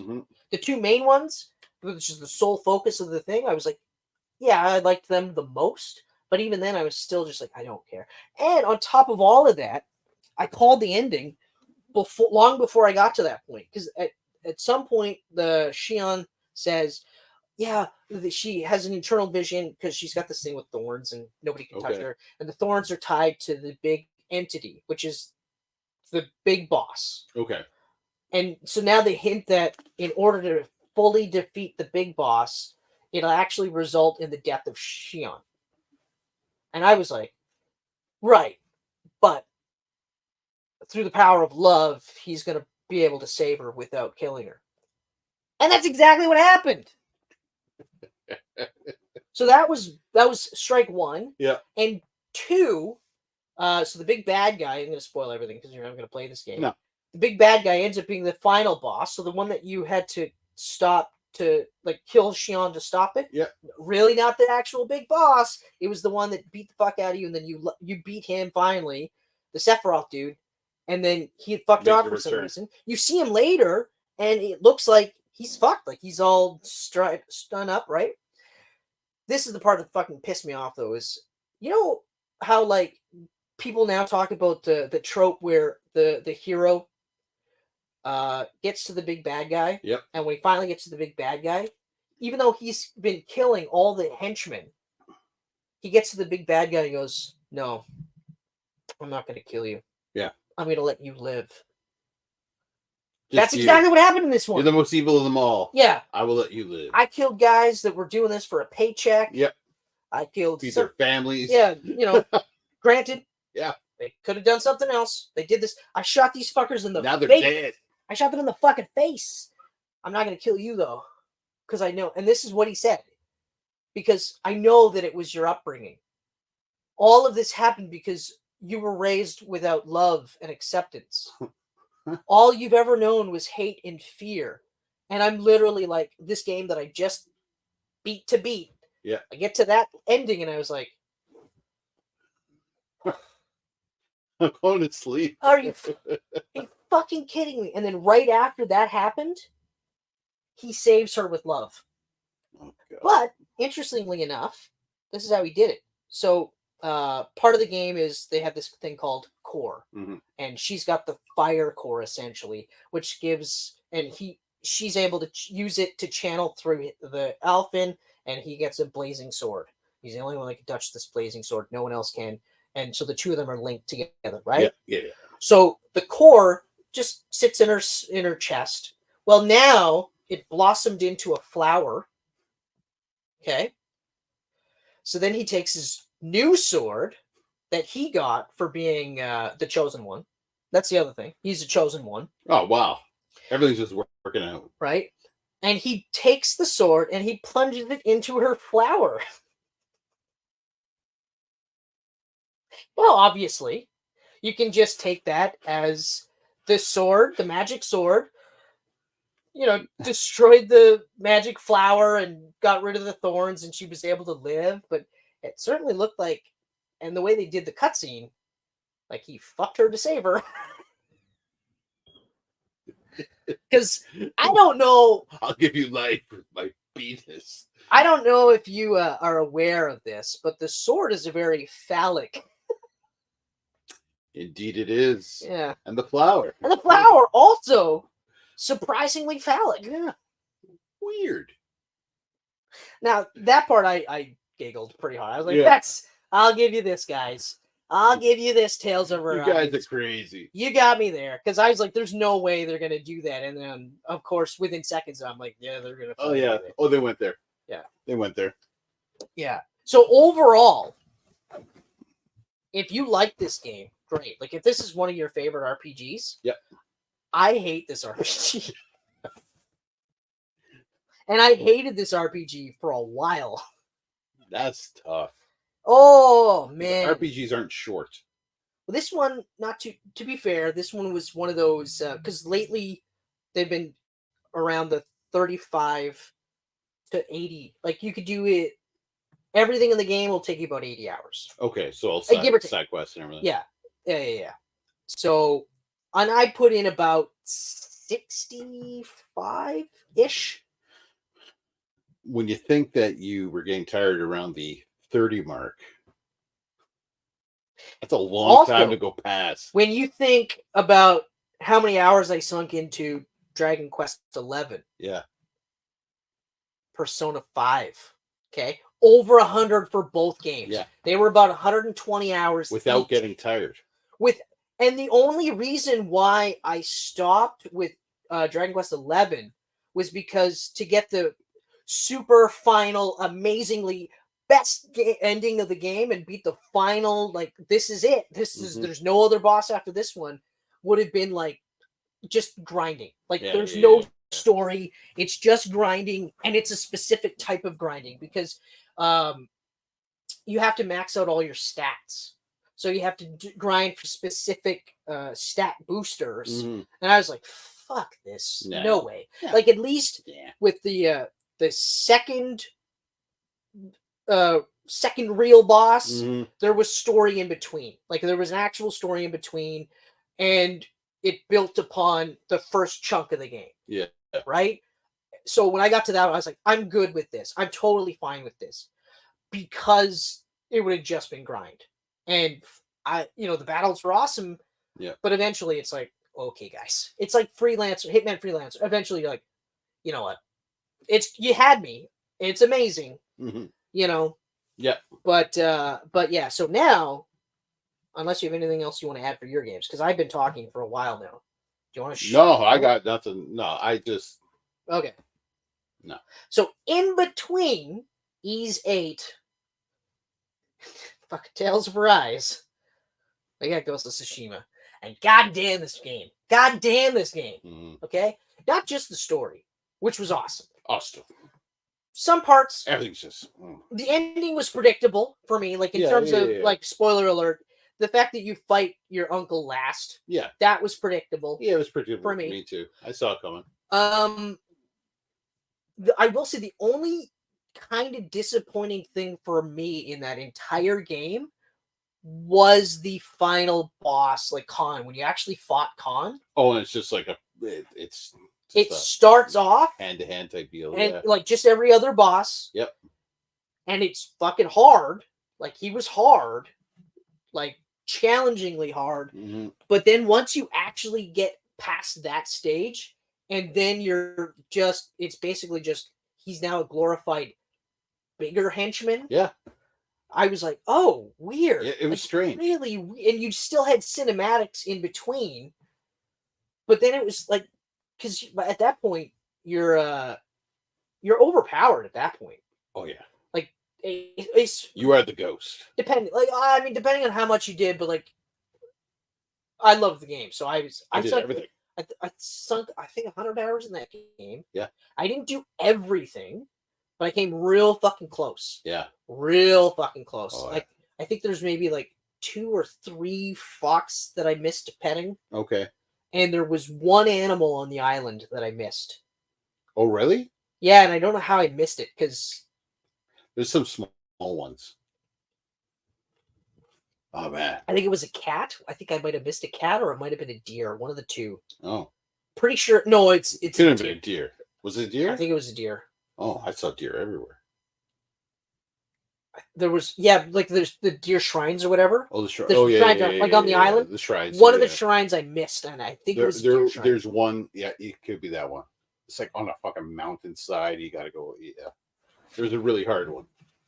Yeah, but yeah, man, like, everything about that game, and like we were talking about it downstairs, like with Horizon Dawn. You played this and then played Horizon, and I'm glad I played Horizon first and then played this, because knowing that you played Ghosts first and then played Horizon, now I replay the stuff you were saying about Horizon, and like it makes perfect sense now. Yeah, like the stuff that because you were like, yeah, I don't like, and I was like, man, but I liked it. Because the whole time I was doing the same thing with you. So like the whole time I was like, oh, Ghost did this better. Yeah, Ghost did this better. Ghost did this better. Yeah, yeah. And so of course, but I was doing the reverse, where I was like it reminded me a lot of Horizon. Yep. But I was like, yeah, but this is doing this better. This is doing this better. Like, I really liked Horizon. Like, I really, really liked Horizon, and I beat it. Yep. And I got quite a bit of the like extra shit. Like, well, I mean, I got that fucking power suit. Yeah. I was like, there's no way I'm not getting this power suit. But Ghosts beats it on every single metric. Like, graphically, better. Yeah. Story, insanely better. Yeah. Gameplay, very similar, but better across the board by Ghost. There's not one thing that Event did that Ghost didn't do better. Or Horizon. I don't know why. it's Event Horizon. It's You know, always Event Horizon. Event Horizon. Oh, Yeah. man. But yeah, so like there's nothing that they did that Ghost didn't do better. And like I said, there was times where I was like, man, if the combat, just the combat was the same in Horizon, Horizon would have been like even better. And I liked Horizon. Yeah. But like the stealth stuff, so good. Yeah. Like I remember because like I kept trying to sneak up on guys, and I didn't realize that was a power up that you could get, right? And then as soon as I saw that you could unlock it, then I was like, okay, I'm not doing anything until I unlock that. And then once I unlocked it, then it was just like, whoo! It's addictive. God damn. Hooked. I loved like you have to get to point B, right? Yep. So you're going from point A to point B, but in between, you're saving people from bandits on the side of the road. Yep. Oh, you found a Mongol stronghold. And you decided, you know what? Yeah, I'm going to try and stealth kill every one of these fucking Mongols. All of them. All of them. Every single one. When I've done that, I'm going to go in that forest over there and fight a bear. For no other reason other than it was there, and then that's it. Take its hide. Yeah. Yeah. And you know what I like, too, is that even though you get really overpowered, you still don't quite go in the forests like I'm gonna fucking because you never know when that bear's gonna hit you. Oh, the first time I got hit by a bear, it scared shit out of me. I was like, what the fuck just happened? And then I died. I was just riding my horse through the bush. Well, and I went flying. Like you get the little paw symbol. Yeah. And a lot of times you think it's just boar. Like, oh, okay, big fucking deal. Yeah. Right? You know, I'm on my horse. I don't give a shit about boar. And then you get knocked off and you're like, what the and then he's shaking you and you're like, okay, all right. I'm dead. I'm dead. Yeah. But when you see them from a distance, oh, game on. Yeah. Fucking game on. Bring it. Fuck you. And the only thing you don't do is you don't light them on fire because then you don't get the pelt. No. That's true. Yeah, I know. I freaking love it. Oh. But I mean, like, Horizon was really good too. And I gotta give Guerrilla kudos for that because they were coming off of Killzone. Like all they've done is first person shooters. Yeah. Right? Like oh yeah. Sucker Punch is something infamous. It's not Sly Cooper. And Sly Cooper was doing stealth right from the start, you know? Yeah. So, yeah, no. Ghost is good. Ghost is fucking so awesome. Good. Ghost is so fucking good that they did the Island DLC. Yep. Really good. Really good. That was because awesome. I actually, like, when I first got access to it, they were literally like, don't, because you'll get killed. Oh yeah. Don't do it right away. Don't do it. So I was like, okay, fine. Yeah. You know what? I was like, okay, fine. I didn't bother. And then I think it was about I was about the third of the way through chapter 2 that I was like, you know what? Fuck it. I'm just gonna try it now. Mm-hmm. You know, I feel pretty good. I feel like I'm pretty leveled up here.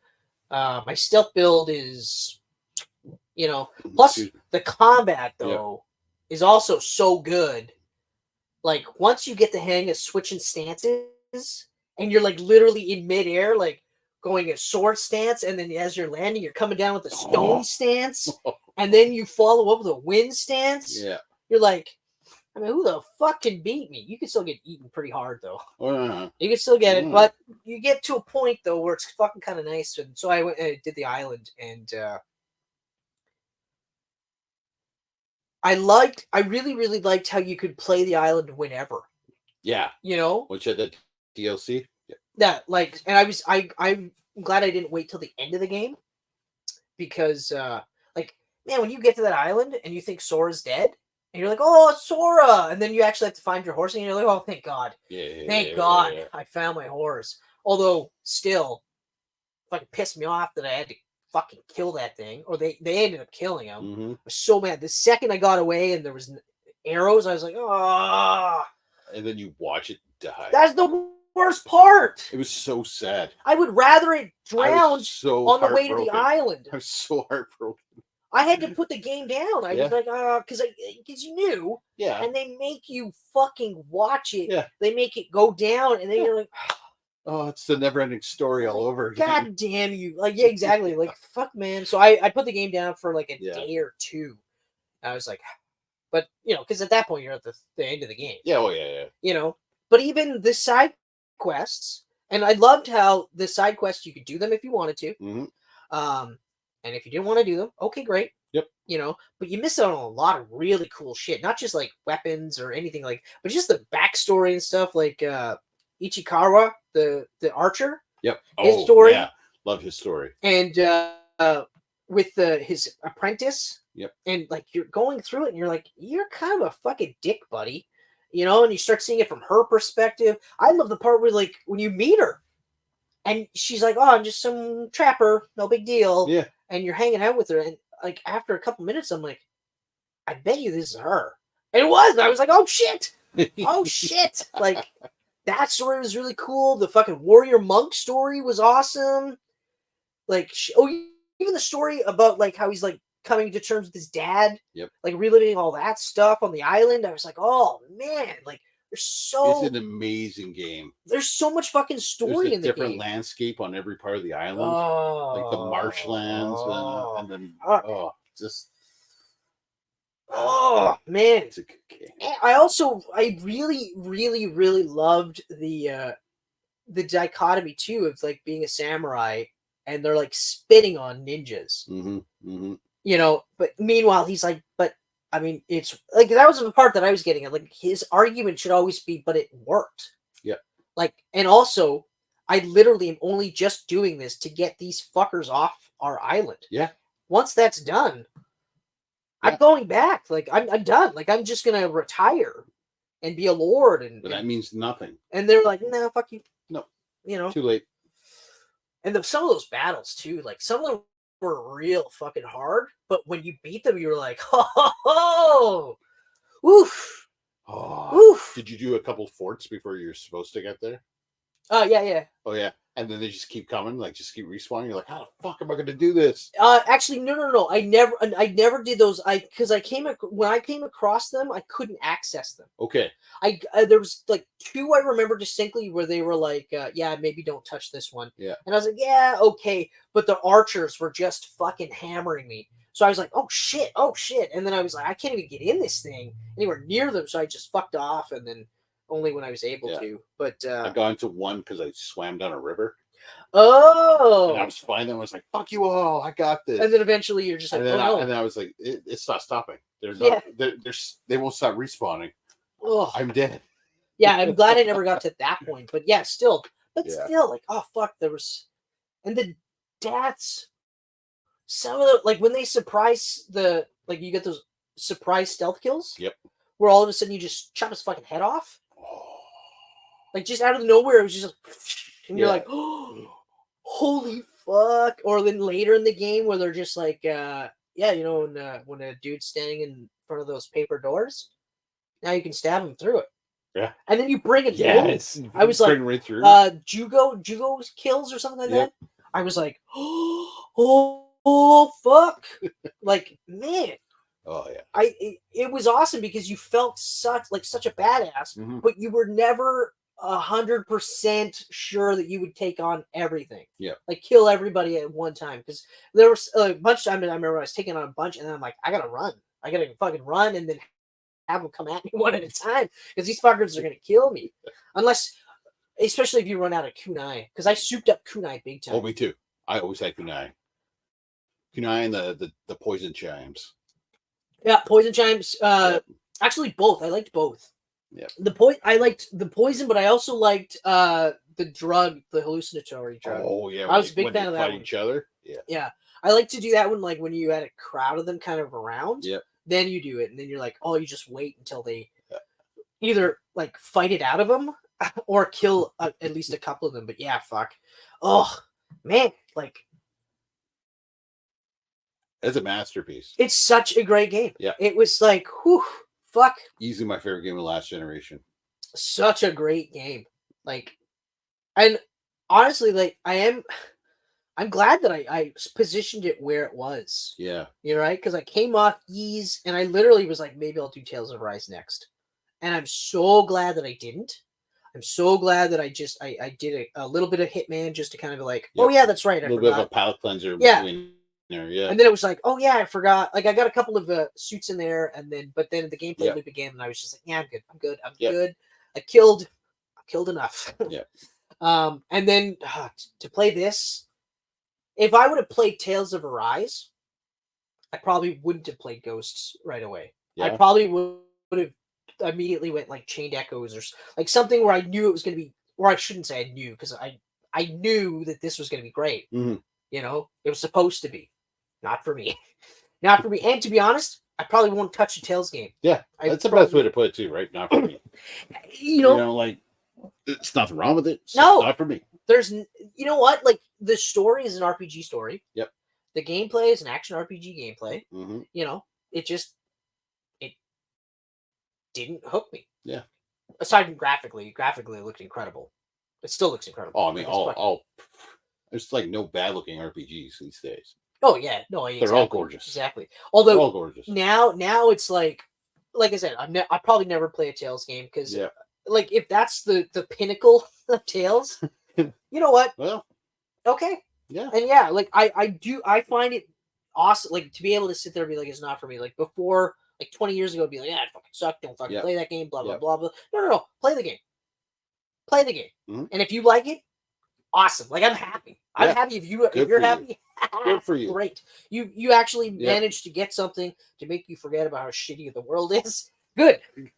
You know, or maybe it reminds you of the things that are great about the world. Yeah. Awesome. You know, woohoo! Not for me. Yep. I'm never ever playing it again. And like, here's the funny part too, is because they did the DLC. Mhm. Within about a week of me playing the game, like starting it, the DLC wasn't like it was announced before it, and it was coming out within like another week or so. Like, Okay. so 2 weeks, and I would have been able to play the DLC. I almost did do it, and then I was like, no, you know what? Give this game a little bit more, because you never know. Yeah. You never know. And I'm glad I didn't, because as within about a couple of hours, I got to that point where I was just like, this is the game. This is the rest of the game. And I don't know, man. I'm good. So I didn't get the DLC. I'm glad that I didn't. Yep. Because that would have been another $20 fucking that I sunk Yeah. into this game. I would have been 20 so plus bitter. hours. I would have been so Yeah, bitter. yeah. So bitter. Yeah. So yeah, so yeah, Ghosts, Ghosts. man. Ghost is it, eh? Because I could see myself replaying Ghosts. Oh, me too. Like, as soon as New Game Plus came up, I was like, I'm tempted to just go right back into it. Yeah, I know. Yeah, Especially now that I know the way to go for just the story. Yep. And not everything. yeah. Yeah. Oh yeah. Oh yeah. Yeah. Yeah. Well, I mean, it's not that hard. You just go for the gold. Just go for the gold. That's Yep. it. That's all. Yeah. Although, to be fair, though, some of those side quests, like the They're maps, incredible. the picture Yep. ones, those Yep. were, some of them were a little frustrating. Like I remember when I literally Googled it and it was like, oh, there's a cave right there. Oh, fuck you. Fuck you. I looked you at that fucking 3 times. piece of shit. I was like, literally, that was the one that pissed me off the most. I was like, go fuck yourself. And I put the game down. I honestly put the game down. That's how mad I was. Yeah. I put the game down. But man, whew. Ugh. That was the best video game purchase you've ever gifted me. I'm glad. I'm glad too. I saw it go on sale. I was like, I'm buying everybody this. Everybody. I'm goes. so glad that you did, because it was so good. Like, because it's the best game I've played all year. It's one of the best games I've played in my life. Yeah. That's how much. It's so memorable. Oh, Yeah. I'm all like, here's the thing that really almost sold it for me to immediately do New Game Plus, do it all in black and white, Yeah. because I didn't, and I'm like, oh, No, it's tempting, right? oh, it's so tempting, so tempting. Black and white, all Japanese. Oh, actually, here's another thing that kind of pissed me off about Ghosts. You get the horse again. You get a horse again. Mm-hmm. Within about 2 hours after Sora dies, you get a Yeah, new horse. you get another Sure, you get to name him. Yeah. Out of a handful of picks. Yeah. But why then? At that point, I should never have gotten another horse. You gotta get another horse. But I shouldn't have. Or you should never have killed off Sora. Sora lives on How? in the heart of the other Yeah. horse. Yeah, in the hearts and In the minds. soul of the other horse. What is it? Mother is the word of God on the lips and hearts Yes. of children everywhere. Oh, so good. Well, I think we're 3 hours into our Camcast. I have nothing else to say about Yeah. Ghost of Tsushima. Yep. Tsushima is awesome. So out of all the games we've talked about, play them. Play all the games we've Play, talked about. yeah. Play every And single. let us know what you're playing. Yeah, that's what that's great. Yeah, Because I don't have any time, but let me know what I should be playing with the little time I have. Yeah, at least like give me something to put in my backlog. Something. Yeah, I need more in my backlog. Because I mean, at some point, like you say you'll never get through your backlog, but at some point you will. When I retire. No, in heaven. Because heaven, you die, go to heaven, your backlog's waiting for you. Oh my god. yeah, that actually, honestly, That'd be great. That'd be great. All you got is time. you know what? If somebody was beating their Bible, Yeah, and said, "Hey, Chris, just so you know, your backlog yeah. carries over in the afterlife," I'd be like, "Sign me up, Jesus! Whatever deity you want me to worship, I will worship." Bring that backlog. In fact, I'm gonna go buy more right now, just so I have more. All I have to do is not question anything that this book says. Done. Done. Done. Done. Easy peasy. But yeah, no, you'll never get through your backlog. No. You never will. No. But I will say it is easier. Two ways it's easier. A, don't have Game Pass. I know Game Pass is it's good, but so bad. Because you know what? Because the Netflix for video games, I remember when PlayStation tried that. Yeah. It was too early. It was too early. Too early. This Like is perfect. I was like, that's a great idea, but fuck that shit. Yeah. Also, because they were also still doing like PlayStation Plus, Mm-hmm. so it was like, yeah, but I got PlayStation. Buy a Plus. regular free game every month anyway. You got PlayStation Oh. Plus here. Yeah. Yeah, but if you do this, you can play Yeah. as you go. But I also have to pay for every time. Yeah. Like I have to pay a monthly subscription. You're to not pay telling as me I go. on this at all, guys. I'm already paying a monthly subscription, and I'm getting free games. Mhm. I don't know how you think. You're right. We can't sell this. That's not a good idea. Yeah. Come back to us So later. luckily, that's what Yeah. they did. They eventually Yeah, just yeah. went, okay. Like actually, it was so crazy that like Sony had it in their TVs Yes. where they were like, you could play Yes. it right from your TV. That's right. And I was like, that's a great idea, but not right now. Mm-mm. Not yet. It will have its time. It's such a great idea. It will It's have its too time. fucking soon. And now, well, Game Pass really just took it and ran with it. Yeah. Microsoft was smart. Oh yeah. They were super smart. Yeah. No. But it's yeah, super so smart. you don't do Game Pass, and then you pick a game, and then you just focus all on that game. And that's it. That's all you do. I think it's time for Sniper Elite 5. It's still pricey. I have it. Oh, It's in my backlog. okay. See, because that's another one. It's in my backlog. That's another one that I keep my eye on. Yeah. It's still like $80. Yeah. I was like, what the Well, I got fuck? the physical when it was on sale. Prime Day, Amazon Prime Day. Oh. I was like, I what do sale actually was have to earlier in start the to year? look at that. I Yeah. gotta start looking at Prime Yeah. Day for video games because I never think to do that. So that was $39.99 Ooh, physically. oof, Yeah. beauty, Yeah. beauty. So I was like, hell yeah. So Fucking no, nice. I'm jumping into that. Yeah, I know I'll finish that because that's like Ghost. I get pulled in and I can't. Yeah, get out. no. I can't get out. I honestly, I had no idea I was gonna like Sniper Elite 4 as much as I did. Yeah. I knew I was gonna like it. I knew I was gonna like You're it, so good. but I did not like. I was hooked so badly. Mhm. It was fucking crazy how I know. badly I was hooked. I know it's hard to move on. And yeah, Sniper Elite 5. I looked at it the other day actually because there's a huge sale right now. None of the games I want. Not yet. Not one of the games I want. But Christmas is right around the Yeah. corner, Boxing Day. so they could also Got 2 months straight of sales. yeah. So I'm looking at it like if it's not this month, let's check back next month and see what happens. Yep. But yeah, that'll be one that I will definitely. You know what? To be fair, I think I'm still gonna let that slide because, like I said, I think I've already made the decision that I'm doing Chained Echoes next. Yeah. You might as well. I mean, like I said, for $36. Actually, hold on. No, wait. What's it? Oh no, sorry. There was one game. See, I think it's Sea of Stars. No, it might be. That's what it is. Dredge. There's two options for Dredge. There's Dredge the game. Yep. And it's like 35, Like 40. a deluxe edition or Nice. something. And then there's the DLC with like the key or whatever and some new things. And like if you buy it separately, it's $6.99. But if you buy it together, it's like 30. So instead of $36, it's $38. $38. That's a So I was like, no-brainer. $2 more to get. But again, yeah, it's still like 18 hours, maybe we'll say 20 hours tops. yeah, versus 50 to 60 hours of an RPG that I already want to play. Yeah. So I'm like, it's money management, right? Yeah. More bang for my buck.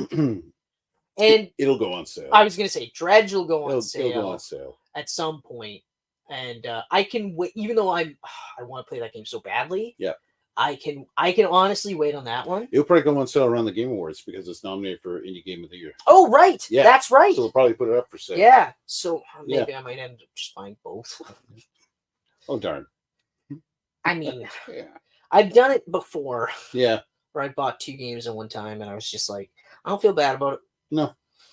Can't turn the price down. Yeah, and that's kind of where I'm at. Yeah. Where I may just have to, because I haven't bought Chained Echoes yet. Because like I said, I was kind of in between. Yeah. But I've already, as of right now, I've mentally purchased it. Oh. I'm mentally playing it.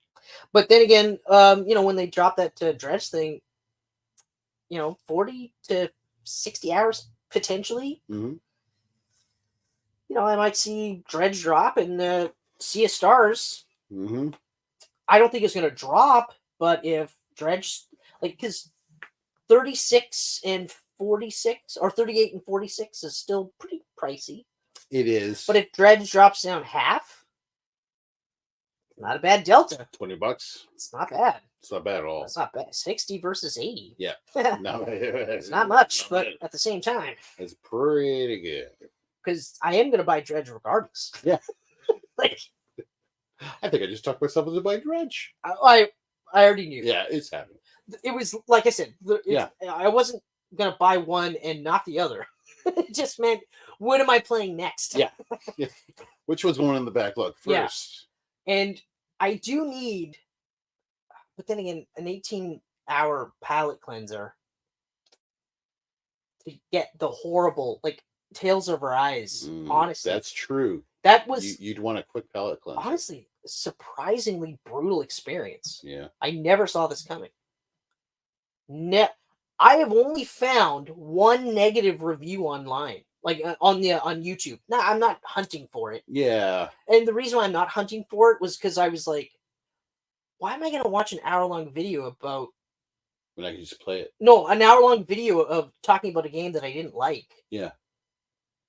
Because I already experienced 60 hours of the game I didn't like. I'm going to add another hour. I know it. I've lived it. I don't need to revel in the hate of this game. It's not even hate. There was they did a lot of cool things. It's still, yeah. It was just... Well, it's not for you. Like I said, it wasn't for me, and that's okay. That's the perfect way to put it. It's okay for it not to be for me. So, in retrospect, or in finality, Ghost of Tsushima for the win for me for this year.